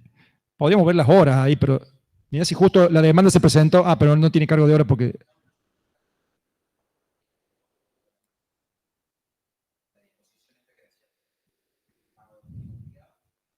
ya es como posterior. Bueno, eso es mala suerte. El S dice que si yo lo pagué después de iniciar la demanda o el mismo día de la demanda, es como si lo hubiera pagado después. No puedo entrar a discutir los horarios. Por lo menos dentro de la AFIP, quizá la justicia sí. Entonces, si el pago es antes y el pago está bien imputado, yo opongo la excepción, el juez me tendría que decir que tengo razón, que no se va a ejecutar y gano. ¿Qué es lo importante de gano? Además de que no me van a cobrar la deuda. Es quién paga las costas, quién paga la fiesta. Las costas son los honorarios de los abogados. Entonces, si yo gano, AFIP paga la fiesta. Siempre en los juicios, el criterio general es el principio de la derrota para las costas. El que pierde, paga. El que rompe, paga. Entonces, el que pierde, paga. En general, pierde, o en general paga, mejor dicho, el que tuvo la culpa de que hayamos llegado hasta esa instancia. Entonces, si AFIP inició bien el juicio, ¿en cuál de estos dos casos AFIP inició bien el juicio? ¿En el pago anterior o en el pago posterior? En el posterior, porque si yo pagué acá, después del inicio de la demanda, cuando AFIP inicia la demanda, tenía razón. Yo debía la plata. Está bien que me inicie un juicio para cobrar. ¿Sí? Entonces, como AFIP inició bien la demanda y yo pagué después, ¿de quién es la culpa de que haya un juicio ejecutivo? Mía, del contribuyente. Como es mi culpa que haya un juicio, yo pago la fiesta, yo pago las costas. En cambio, si yo pagué antes del inicio de la demanda, la AFIP cuando inicia la demanda no debería haber iniciado juicio, porque ya estaba pagado. Entonces, ¿de quién es la culpa de que haya una demanda, de que haya un juicio? Del fisco que lo inició mal. No debería haber hecho un juicio si yo antes ya había pagado. Entonces, como la culpa de que tenemos un juicio es de la AFIP, ¿quién paga la fiesta? La AFIP. ¿Sí? Entonces, no terminé. Vamos, entonces, si yo pagué antes y está bien imputado, opongo excepción de pago total documentado, el juez me debería dar la razón y las costas las paga la AFIP. Pero si yo pagué después, no procede la excepción de pago. Si yo pagué después, la excepción no procede como excepción. ¿Sí? Porque la excepción es decirle al juez, este juicio está mal hecho, yo tenía esto pagado, y acá no lo tenía pagado, lo pagué después. Si yo lo pagué después, no procede la excepción de pago total documentado, pero siempre que yo haya pagado, al pago me lo toman en cuenta. Entonces, yo pagué acá o pagué acá, el pago siempre me lo van a tomar en cuenta. Si el juicio quiere cobrar, si yo pagué, ya está. ¿Cuál es la diferencia? Es que si yo pagué antes, como yo no hice nada mal, las costas las paga la AFIP. Si yo pagué después, al pago me lo toman, me dicen, bueno, está bien, listo, pago, genial, pero vos vas a pagar las costas porque fue tu culpa que iniciemos un juicio. El pago siempre te lo toman. Lo bueno es que te lo tomen como excepción cuando vos tenés razón, porque en ese caso las costas las paga la AFIP en vez de pagar el contribuyente. Pero los pagos siempre te lo van a tener presente, porque el juicio es para cobrar. Cualquier comprobante de pago que vos le lleves, antes, después, lo que sea, el pago te lo tienen en cuenta. El tema es saber qué características tuvo y en qué fecha se hizo para saber si vos podés poner excepción y ganar o no. Sí. Lo que yo decía del pago en el mismo día, lo que me planteaba la gente de AFIP era el artículo 38 del decreto reglamentario, que era la obligación de notificar cuando uno lo había intimado y uno había comunicar el pago. De comunicar el pago, y como era en el mismo día, AFIP tenía la facultad de iniciar la ejecución. Ese era el fundamento. Había razón. Ese día elegí no pelear. Sí, todavía existe en el 38 y hay una resolución general de la AFIP vieja. Todavía existe el formulario 8194, un formulario viejo de la AFIP que es 8194, que es un formulario para avisar el pago, comunicación de pago se llama. Que eso existía cuando uno pagaba en un banco, con papel, con un sello así de los de antes, o sello con tinta, y todo era papel. El papel que el banco recibía viajaba a la AFIP. O sea, cuando pasaba todo eso, como todo eso era muy lento, había un formulario para que yo, después que pagaba, lo presentaba en la AFIP, le juntaba copia al pago y se registraba el pago. Ese formulario era para que AFIP registre el pago antes que le llegue de la forma lenta, que era que el banco le manda una caja y caja de papeles y ellos lo archivan. Hoy no tiene mucho sentido esa comunicación de pago, pero lamentablemente sigue vigente eso. Entonces, hoy no hay que comunicar los pagos, no tiene sentido comunicar los pagos, salvo que tenga la mala suerte que te pase lo que dice el S, que un contribuyente pagó a las 10 de la mañana y a las 12 fueron al juzgado y le pusieron el sello que iniciaban la ejecución fiscal. Pero si no, los pagos impactan automáticamente o a las 24 horas, o sea, muy rápido. Bien. Y vinculado a los pagos... Valentina. Profe, ¿qué pasa si un contribuyente, digamos, se entera de que tiene un embargo y no hace nada? Digamos, ¿cuánto puede durar ese juicio de ejecución fiscal? Si se entera que tiene un embargo y no hace nada. Claro, o sea, que le iniciaron un juicio de ejecución fiscal y no hizo nada por un año, por 2 años. ¿Pero tiene el embargo en la cuenta? Sí. ¿Le sacaron la plata? Sí. ¿Toda?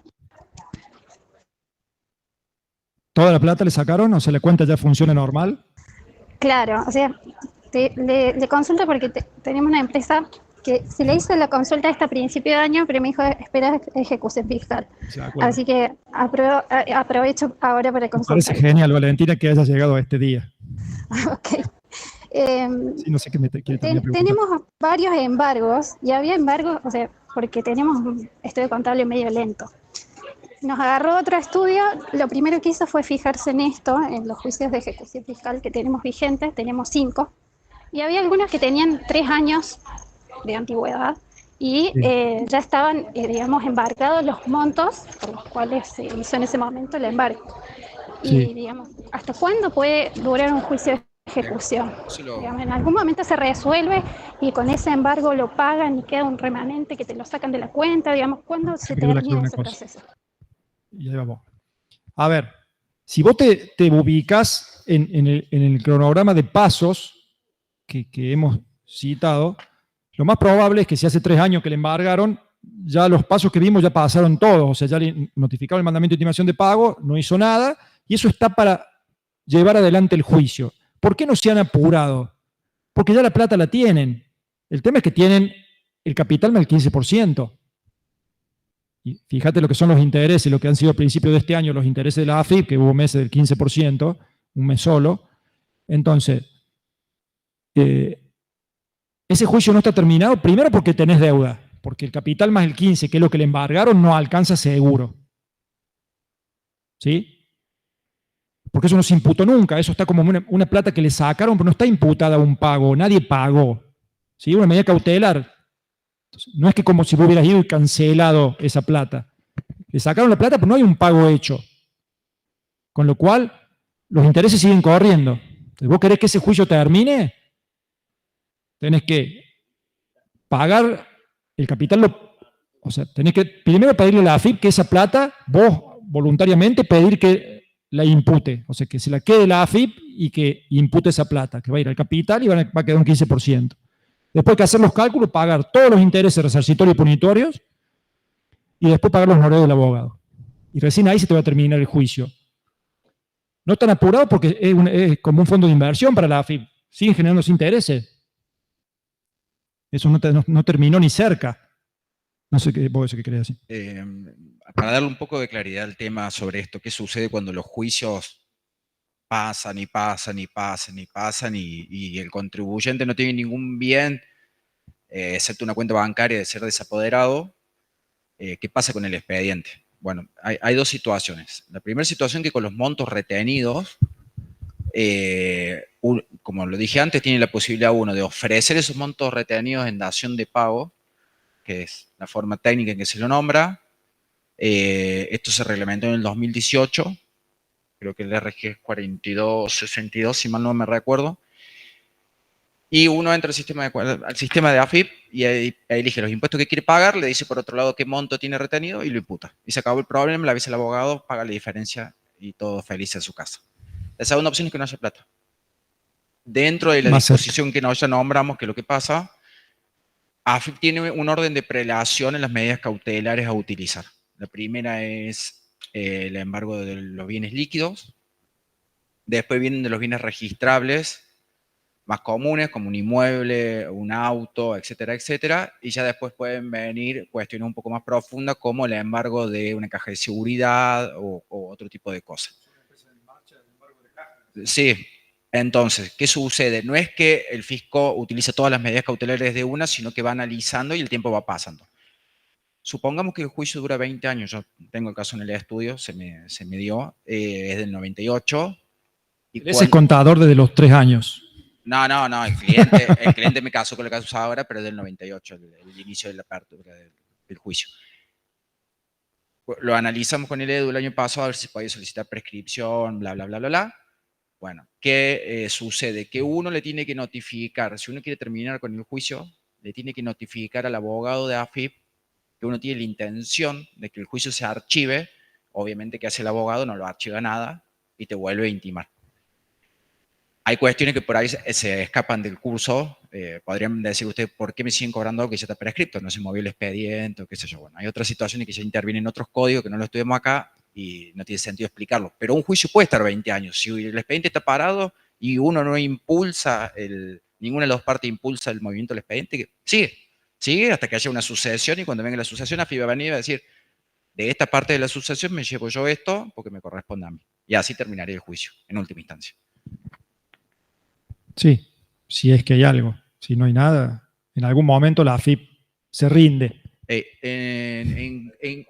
En quiebras deberían haber visto esto de qué sucede cuando descubren bienes más tardes, que no los encontraban. No es que AFIP sí que cruzó de mano, hay montos y montos, ¿no? Indaga y estudia a ver si no hubo desapoderamiento, etcétera, etcétera. Pero sí, un juicio de ejecución fiscal puede estar 10, 15, 20 años y hasta que no arregle. Pero es muy importante entender, gracias, es muy importante entender esto, que por más que uno piensa, che, me sacaron la plata del banco, toda, la que querían sacar en ese momento, parece que yo ya cumplí, en absoluto cumpliste. ¿Sí, Valentina? O sea, simplemente esa plata está ahí en el limbo, está embargada, pero no se ha imputado ningún pago. Vos tenés que decir qué querés pagar con eso y no alcanza esa plata. Si hace un tiempo que pagaste, o sea, debes, el capital lo puede imputar, pero todavía estás debiendo un montón de intereses y todas las costas del abogado. Perfecto, profe. Esa era mi duda, digamos. ¿Qué pasaba cuando no accionaban ninguno de los dos y hasta cuándo podía durar? Pero ya está, puede durar lo que se les ocurra. Es un pésimo negocio financiero porque la plata no la estás disponiendo. Supongamos que hace 3 años que te sacaron el 115%, la plata no la dispones, pero el pago no se ha hecho. O sea que hasta que vos no imputes el pago, no se cortan los intereses. Una cosa nomás para agregar, ya esto es afuera de la clase y corten la grabación acá. Uno lo que puede hacer en estos casos, entendiendo cómo es la dinámica legislativa de nuestro país, que cada 3 o 4 años sale una moratoria nueva, si el cliente no tiene ningún apuro, lo que uno le puede decir al cliente es que pague solamente el capital y que espere que salga la próxima moratoria. El mejor negocio que puede hacer en su vida, pero tiene que tener la posibilidad de esperar 4 o 5 años, porque la próxima moratoria, en teoría, hasta el 2038 no se podría dictar. Eso no va a pasar. Pero eso es lo que uno podría hacer, que es lo que se hizo con todos supimos que venía la moratoria, vayan y paguen los capitales, los juicios viejos. Bueno, seguimos. Gracias. Entonces, vinculados al pago, ya vimos cuándo hay pago total, cuándo no hay pago total, vimos qué pasa si paga antes o después. Y les decía, si el pago es posterior al inicio del juicio, al inicio de la demanda, no sirve para oponer excepción, igual que si el pago, por más que sea anterior, es parcial, tampoco sirve como excepción. Cuando digo no sirve como excepción, quiere decir que no me hace ganar el juicio.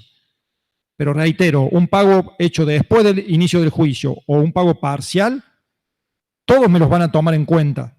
No me van a hacer pagar de nuevo. O sea, todos los pagos me lo restan de lo que debo. Pero para ganar, para que yo oponga excepción y el juez diga, tienen razón, el pago tiene que ser total y antes del inicio del juicio. Vos podés ganar en 1 y perder en 3. O podés poner excepción por uno y los otros 3 decir, no, está bien, los debo, los pago.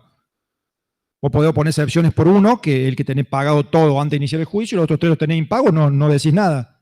Cadeto la boca, va y arreglás, pagás con todo. No tenés que tener los 4 para que proceda la excepción. Es lo que le dije al principio. Se me fue la boleta de deuda. Pero es renglón por renglón la excepción. Entonces, si vos tenés un renglón pagado completo antes de iniciar la ejecución fiscal, por ese renglón o pones excepción de pago total documentado y ganas. Las cotas son proporcionales. Por eso, si vos, supongamos que los 4 montos fueran los mismos números, supongamos que fuera 1.200.000 por 4. Son 4 cosas que debes de 1.200.000. Si vos una la tenías paga antes de iniciar el juicio y total, completa, y las otras 3 impaga, o pones excepción de pago total por la primera, por 1.200.000, y ganas. Pero perdés por las otras 3 porque están bien ejecutadas. Entonces, el 25% de las costas las pierde la AFIP y vos perdés el 75% de las costas. Es proporcional siempre las costas en base a los montos de éxito y de derrota. Sí, pero la proporción es siempre en base a los números. La proporción de derrota y de victoria. Bueno, y hay otra excepción en la ley, en el 92, que dice que cuando yo tengo un pago no comunicado, que sería lo que le pasó al ES, que le dijeron, che, vos pagaste el mismo día. Entonces, lo que le dijeron es, en realidad, el problema es que no lo comunicaste. O un pago mal imputado puede pasar, y hoy antes pasaba en los bancos que iban con la boletita y el cajero ponía mal el quit, hoy puede pasar que un contribuyente, persona física que representa a una persona jurídica, se equivocó y hizo el BEP a nombre de persona física y quería pagar a la persona jurídica. Entonces, también puede pasar. Voy, hago el volante electrónico de pago y elegí el quit del presidente en vez del quit de la sociedad. Y pagué un IVA que nada que ver con mi declaración jurada, ¿sí? Entonces, es un pago mal imputado. Eso se puede probar fácilmente porque mi declaración jurada de IVA ya estaba pagada y no daba ese número. Y la empresa que yo represento sí daba ese número. Entonces, se puede probar que hay un pago mal imputado. Sí, no sé si te deja, supongo que sí te deja. Entonces, cuando se detecta eso por cuentas tributarias, se puede reimputar el pago. Pero mientras tanto, puede pasar que la AFIP lo vio impago y me inició ejecución fiscal. Entonces, la ley dice, si hay un pago no comunicado o mal imputado, por única vez, el contribuyente presenta eso, lo explica y es sin costas. Te perdono, no te cobro los honorarios, por única vez. ¿Por qué? Porque no es nada tan grave. O sea, o pusiste mal el dedo, o pusiste mal el quit, o pagaste bien antes del inicio del juicio, pero no comunicaste. Pero eso es por única vez. Y AFIP tiene un registro de eso, cuando se usa ese beneficio. O sea, que si ya lo usé una vez y me vuelve a pasar, no lo puedo pedir de nuevo. Sí. No, por contribuyente. Es por pera, por cada vez. Bien. Y otra aclaración, usted tiene un fallo plavinil de la Corte, ahí subido a la plataforma, en el cual desatiradamente quisieron poner excepción de pago total cuando habían compensado un impuesto. Entonces perdieron por 2 razones. Primero, porque pago es pago, no es cancelación. Entonces la Corte le dijo, no, la excepción es de pago, esto no es pago, este es otro medio de cancelación. Y segundo, la Corte se encargó de aclarar que además que estaba mal opuesta a la excepción, esa compensación no había sido aceptada por la AFIP, o sea que tampoco iría con otro nombre la excepción. O sea que perdió en el fallo plavinil por 2 motivos. Hoy, el sistema de compensación que se hace por cuentas tributarias dice válido o inválido. O sea, la compensación cuando yo la presento figura como válida, sería que está aceptada por la AFIP, o inválida que no me la procesaron o no me la aceptaron. Pero si yo tengo algo que compensé y la AFIP lo aceptó como válido antes del inicio de la demanda, me inician el juicio para cobrar, no puedo presentar excepción de pago, tengo que presentar otra excepción, que ya vamos a ver, que se llama excepción de inhabilidad de título por manifiesta inexistencia de la deuda. No lo debo, pero no es pago, porque ustedes saben que compensación es una forma de extinción de la obligación tributaria y pago es otra. Sí, jurídicamente no da lo mismo. Bueno, las excepciones que nos quedan, entonces, ya vimos pago, La segunda excepción es espera documentada. La ley lo dice en difícil, pero esto en realidad son planes de pago o moratoria en cuotas. Entonces, cuando una norma me da la posibilidad de que yo esto que debo lo financie en cuotas, eso la ley lo llama espera documentada, sería un plan de pago común o un plan de pago que esté dentro de una moratoria. Obviamente, por sentido común, si yo tengo un plan de pago vigente, o sea, hice el plan de pago, lo empecé a pagar y todavía no terminé de pagarlo y no caducó, ¿por qué me van a iniciar ejecución fiscal? Reitero, debía algo, hice un plan de pago, pagué el anticipo, 20 cuotas, voy por la cuota 3, no se cayó el plan de pago, está vigente, y me inician ejecución fiscal, está mal iniciado. ¿Qué excepción hay que poner? Espera documentada. ¿Sí? No lo pagué, pero porque una norma me habilitó a pagarlo en cuotas. Me están esperando, pero está documentado. Claro, la clave es pedir o adherirse al plan antes del inicio del juicio y que el plan esté vigente. Las dos cosas. Porque una vez que el plan caduca, si dejo de pagar y se produce la caducidad del plan, a partir de ahí me pueden ejecutar y está bien que me ejecuten. ¿Cómo? ¿En pago total documentado? No es pago total documentado. Estos son pagos parciales en el tiempo. No hay deuda exigible porque la norma me está refinanciando la deuda. No hay vencimiento, no estoy en mora. Pero se llama así. Pago total sería que ya esté todo cancelado. Eso no es. Es espera documentada. Tener un plan de pago vigente, iniciado o presentado antes de la demanda para que yo gane la excepción. ¿Sí? Si el plan justo lo presenté después de iniciado el juicio, no voy a ganar la excepción de espera documentada, pero le llevo al juez el plan y el juez va a dejar sin efecto el juicio porque no tenía motivos, o ahora ya no tiene motivos para cobrar. Pero no gano. Para ganar tiene que estar presentado antes el plan. Entonces ahí AFIP inició mal el juicio. Si yo tenía un plan presentado antes, ¿cómo me va a ejecutar? Tercera excepción. Prescripción.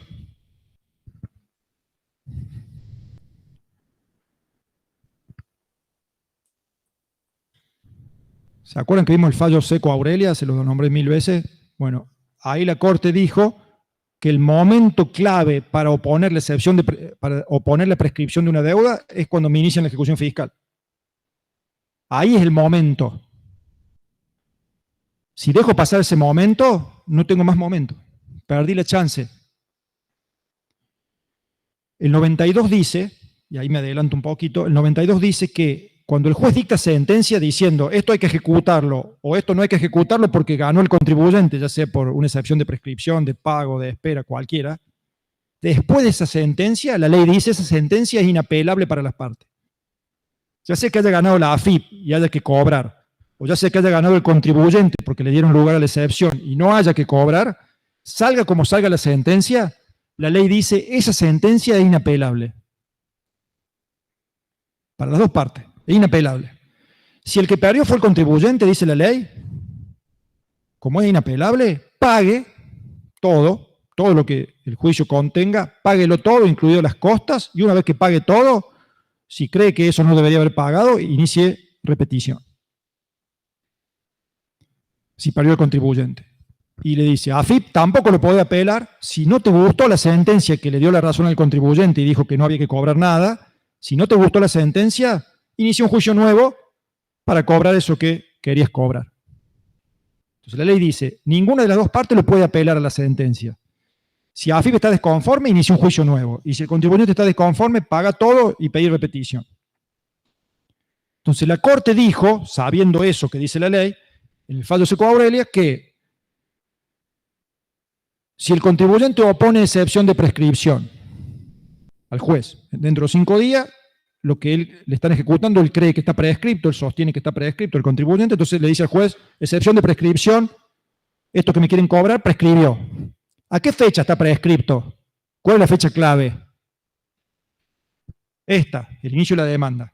A este día ya tiene que estar prescripto, porque si este día no estaba prescripto, acá se interrumpió la prescripción. O sea, que tiene que estar prescripto antes, tiene que haber prescripto antes del inicio de la demanda ejecutiva. Entonces, yo veo eso, me notifican el mandamiento, me dan 5 días, opongo excepción de prescripción y le explico al juez cómo hice la cuenta y que eso está prescripto. Si el juez me da la razón, genial. Pero si yo opongo la excepción de prescripción y el juez no me da la razón, dicta sentencia diciendo no está prescripto, hay que cobrar, ¿qué dice la ley? ¿Qué puedo hacer yo si no estoy conforme con la sentencia? Se lo acabo de decir. Pagar y repetir. Si mi argumento para no pagar es que está prescripto y yo lo pago, ¿puedo repetirlo? Le estoy dando la respuesta a todas las preguntas. Sí. No. A ver. ¿Qué pasaba cuando prescribía una deuda tributaria? Pero la AFIP no tiene las armas para cobrar, no me la puede exigir, pero yo lo sigo debiendo, obligación natural. ¿Y qué dije yo? Que si uno paga la obligación natural, ¿qué pasa?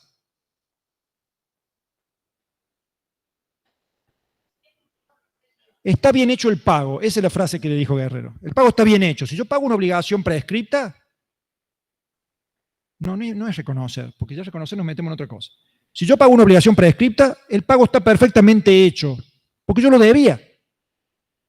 Pero solo lo debía, y como la ley le sacó al acreedor las armas para cobrar, solo depende de mis ganas de pagar que yo lo pague. No me pueden hacer nada. No hay forma que la AFIP me obligue o haga algo para que yo pague. Pero si lo pago está bien pagado. Entonces, si la obligación prescripta subsiste la obligación como obligación natural, y si la pago está bien pagada, nunca puedo pedir la repetición de una obligación que pagué prescripta. Porque yo la debía, entonces la pagué bien. Usted me dirá, bueno, pero qué sonso que la pagó, porque si no la pagaba no se le iba a poder cobrar. Sí, sonso, pero la pagó. Quizá era una persona que tenía valores éticos muy altos y decía yo, esto lo tenía que pagar como todos los otros que pagaron los impuestos y se lo debo a la patria y lo pago. No importa, lo pagó por valores o por sonso, pero lo pagó. Entonces está bien pagado. Entonces como la obligación la debía, lo pagó y eso está bien pagado, no puede pedir repetición. Para pedir repetición, lo que yo pagué está mal pagado, no se debía. Ya sea porque yo pagué algo que lo puse grabado y estaba exento, porque le puse mal la alícuota, porque no cargué una deducción, no importa por qué. En cambio, esto lo pagué y sí lo debía. Entonces, la Corte dijo en el fallo Seco Aurelia que si yo pongo la excepción de prescripción y el juez no me da la razón, el juez de la ejecución fiscal, el juez federal, me dice, Guerrero no tiene razón, mando a llevar adelante la ejecución, cóbrenle a Guerrero, Guerrero se ve en un problema irresoluble, porque la ley la única opción que me da es Guerrero pague y pida repetición, pero si yo pago y mi argumento porque no tenía que pagar era el que estaba prescripto, no puedo pedir repetición, porque lo debía. Entonces, ¿qué dijo la Corte? Ante esa situación, Guerrero puede presentar un recurso extraordinario ante la Corte, porque si no lo dejo, lo pongo en una calle sin salida, porque si no paga, le sacan la plata del banco. Y si paga, no se lo van a devolver porque está bien pagado. Entonces, ¿qué hace Guerrero con la prescripción? Se tira de un precipicio. No puede hacer nada con esa prescripción. Entonces, ¿qué dijo la Corte? En ese caso, excepcionalmente, vamos a dejar que Guerrero presente un recurso extraordinario ante la Corte y que la Corte diga si está prescripto o no está prescripto. Porque es la única chance que va a tener Guerrero en su vida de que se lo vean a eso. Porque si lo paga no se lo tienen que devolver y el juez ya le dijo que no tiene razón. Entonces no tiene opción. Entonces, eso dijo también el fallo Seco Aurelia, que no lo vimos en el momento porque no estamos hablando de apelación entre la Corte. Entonces, yo presento una excepción de prescripción y el juez me la rechaza, yo puedo presentar un recurso extraordinario ante la Corte y que la Corte diga si está prescripto o no está prescripto, porque es la última chance que tengo. Y eso se puede usar con un poquito de especulación financiera, porque por más que yo ponga una prescripción y yo sé que no tengo razón, el juez no me la da y apelote a la Corte y allá va. Pasa el tiempo. Bien. Eso respecto a la prescripción. Muy importante entonces. Ese es el momento. Si yo dejo pasar los 5 días para oponer excepciones y no pongo la prescripción, hasta la vista, baby. ¿Sí? Chao, perdí la chance. Otra excepción que prevé la ley se llama inhabilidad de título. ¿Qué es inhabilidad de título? Es cuando el título, que es ese, la boleta de deuda, está mal hecho. El título está mal. Si fuera un cheque, sería que la firma no es la firma del que debería firmar. Si el cheque dice que lo libró Guerrero y la firma la hizo el Nico, ¿sí? Eso sería una inhabilidad de título en un cheque. ¿Sí? Dice que el cheque era de Guerrero, pero yo le dije, Nico, mira, como yo soy un delincuente, voy a librar muchos cheques, pero haceme las firmas vos, entonces después yo niego la firma. Bueno, eso sería una inhabilidad de título en un cheque, ¿sí? La firma no es del que dice que es, por ejemplo. Pero acá, en la boleta de deuda, para que haya inhabilidad de título, tiene que ser algún vicio que se vea en la boleta de la deuda. Algo que yo mire la boleta de deuda y esté mal, ¿sí? Por ejemplo, que diga Corbus SRL y el quit sea de otro quit. O que no tenga fecha la boleta de deuda. Acá abajo no tenga fecha. O que esta fecha, por ejemplo, sea posterior a la presentación de la demanda. La boleta de deuda es necesaria que esté hecha antes de iniciar el juicio. Si acá dice 28 del 8, porque se equivocaron, ¿sí? Supongamos estábamos en 28 del 7 y se equivocaron y pusieron 28 del 8. Y yo voy y inicio la demanda el 10 de julio, no, el 10 de agosto, ¿sí? No puede ser que la boleta de deuda sea del 28 de agosto y el juicio esté iniciado el 10 de agosto. Entonces hay un vicio que se ve en la boleta de la deuda. O que no tenga la firma del juez administrativo, por ejemplo. O que no tenga el detalle de lo que se debe, ¿sí? Que no estén los impuestos, los periodos y los montos uno por uno. Tiene que ser un vicio que yo lo vea en la boleta de deuda. Eso es un vicio de los que la ley admite. La jurisprudencia amplió eso. Eso es difícil que pase, eso que yo le acabo de contar. ¿Sí? Es muy difícil que pase. Pero sí, la jurisprudencia admite que además de estar mal la boleta de deuda, el papel que uno ve, los requisitos que están a la vista, la boleta de deuda esté mal porque en realidad contiene una deuda que no se debe. Entonces no se debería haber hecho esa boleta de deuda. Entonces la excepción no se llama inhabilidad de título así a secas, ese es para los defectos que están a la vista, sino que la excepción se llama inhabilidad de título por manifiesta inexistencia de la deuda.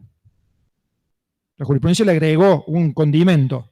¿Por qué el título es inhábil? No porque está mal hecho, sino porque lo que contiene no es una deuda real. Pero para eso hay que entrar a escarbar y a ver, no se ve a simple vista. Yo no puedo saber si eso que dice acá de contribución de seguridad social de junio de 2024 se debe o no se debe. ¿Cómo sé si miro ahí? Mirando ahí no puedo saber si se debe o no.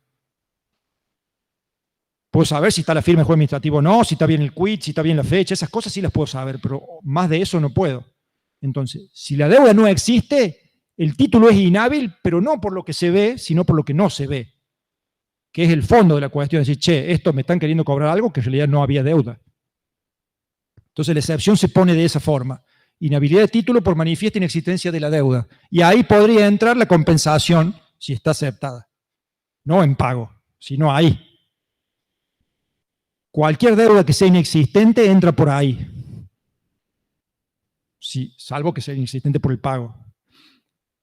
¿Sí? Entonces se llama inhabilidad de título por manifiesta inexistencia de la deuda.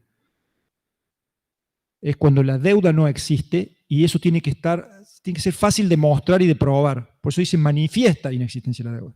No tiene que ser algo complicado, tiene que ser algo bastante rápido y fácil de ver. Por ejemplo, ¿se acuerdan que vimos en el tema del artículo 31, el fallo Covial? ¿Qué pasaba? Le querían cobrar un pago a cuenta del 31 por IVA, y cuando presentó la declaración jurada anual de IVA, ese contribuyente en esa época se presentaba una declaración jurada anual, cuando presentó la declaración jurada, le daba saldo a favor. Entonces, solo mirando la declaración jurada anual de Covial, la Corte dijo, acá es manifiestamente inexistente la deuda. ¿Cómo le vamos a cobrar un pago a cuenta del 31 si la declaración jurada dio a favor? Y le hizo lugar a la excepción, como les acabo de decir. Inhabilidad de título por manifiesta inexistencia de la deuda. A simple vista, sin mucho análisis, sin mucho esfuerzo, puedo ver que eso no se debe. ¿Sí? Bien. Sobre eso tienen un par de fallos ahí en la plataforma. Bueno, el Covial, que ya lo vimos, y Pesquera Allenfish, que es sobre seguridad social. ¿El 74 el decreto lo vieron con alguien? Bien. Bueno, hasta ahí lo que la ley acepta, el 92 acepta como excepciones. La ley dice expresamente que solo se van a aceptar esas excepciones y ninguna otra. Pero se aplica supletoriamente a la ejecución fiscal el Código Procesal Civil y Comercial de la Nación, que en su artículo 605, Código Procesal Civil y Comercial de la Nación, en su artículo 605, tiene las excepciones para los juicios ejecutivos generales que se hacen en los juzgados federales, para cualquier otra cosa que no sea impuestos. Y ahí hay más excepciones. Entonces la jurisprudencia ha tomado en casos excepcionales otras excepciones para cuestiones tributarias, además de estas 4. O sea, la ley dice, y lo dice expresamente, solo estas 4 excepciones vamos a admitir para impuestos. Todas las del Código Procesal Civil y Comercial no las aceptamos, dice la ley. La jurisprudencia ha dicho que sí, hay casos que se aceptan otras excepciones.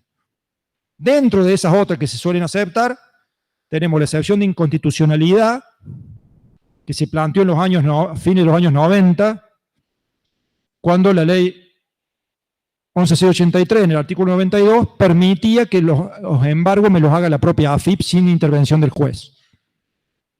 ¿Sí? La AFIP embargaba a través del Banco Central sin que el juez diera la orden. Entonces se planteó la inconstitucionalidad del artículo 92 porque violaba la división de poder, el derecho de propiedad, todo lo que usted ya sabe. En el fallo Intercorp se declaró eso, se sentenció eso. La Corte dijo, es inconstitucional el artículo 92. ¿Cómo se planteaba eso en el juicio ejecutivo? Excepción de inconstitucionalidad. Son cosas que es difícil de encontrar, no todo el tiempo vamos a encontrar una excepción de esta, pero puede aparecer en el futuro si volvemos a la voracidad fiscal que tuvimos en ese momento sin ninguna contemplación. ¿Estamos con tiempo cumplido? Bueno, y la última excepción que suele usarse se llama litispendencia. También tiene un par de fallos ahí vinculados a esto, que son Transporte El Colorado y González Alfredo, que es el que ya vimos, el que vieron ustedes cuando vimos de apelar al Tribunal Fiscal a la Cámara, cuando vimos el 194. ¿Qué quiere decir litispendencia? Quiere decir que lo que la AFIP me quiere cobrar no es algo que ya está fuera de discusión y listo para cobrar, sino que es algo que en otro juzgado, en otro lugar, se está discutiendo todavía no se terminó esa discusión. Litispendencia quiere decir que hay un litigio pendiente, hay una discusión pendiente de este contribuyente con la AFIP sobre el mismo tema en otro lugar. Entonces, en esos fallos que tienen ahí, es por ejemplo, yo apelé al Tribunal Fiscal una determinación de oficio, todavía el Tribunal Fiscal no se expidió, y me dicen ejecución fiscal para cobrar esa determinación de oficio. Entonces, yo puedo poner, el nombre que le ponga no es tan trascendente, pero normalmente para decir eso se dice que hay litispendencia, porque todavía el Tribunal Fiscal no resolvió, la deuda no es exigible, y también la otra, inhabilidad de título por manifiesta inexistencia de deuda exigible. Yo puedo decir que no hay deuda exigible. ¿Sí? Entonces, ¿va como litispendencia o va como inhabilidad de título por manifiesta inexistencia de deuda exigible?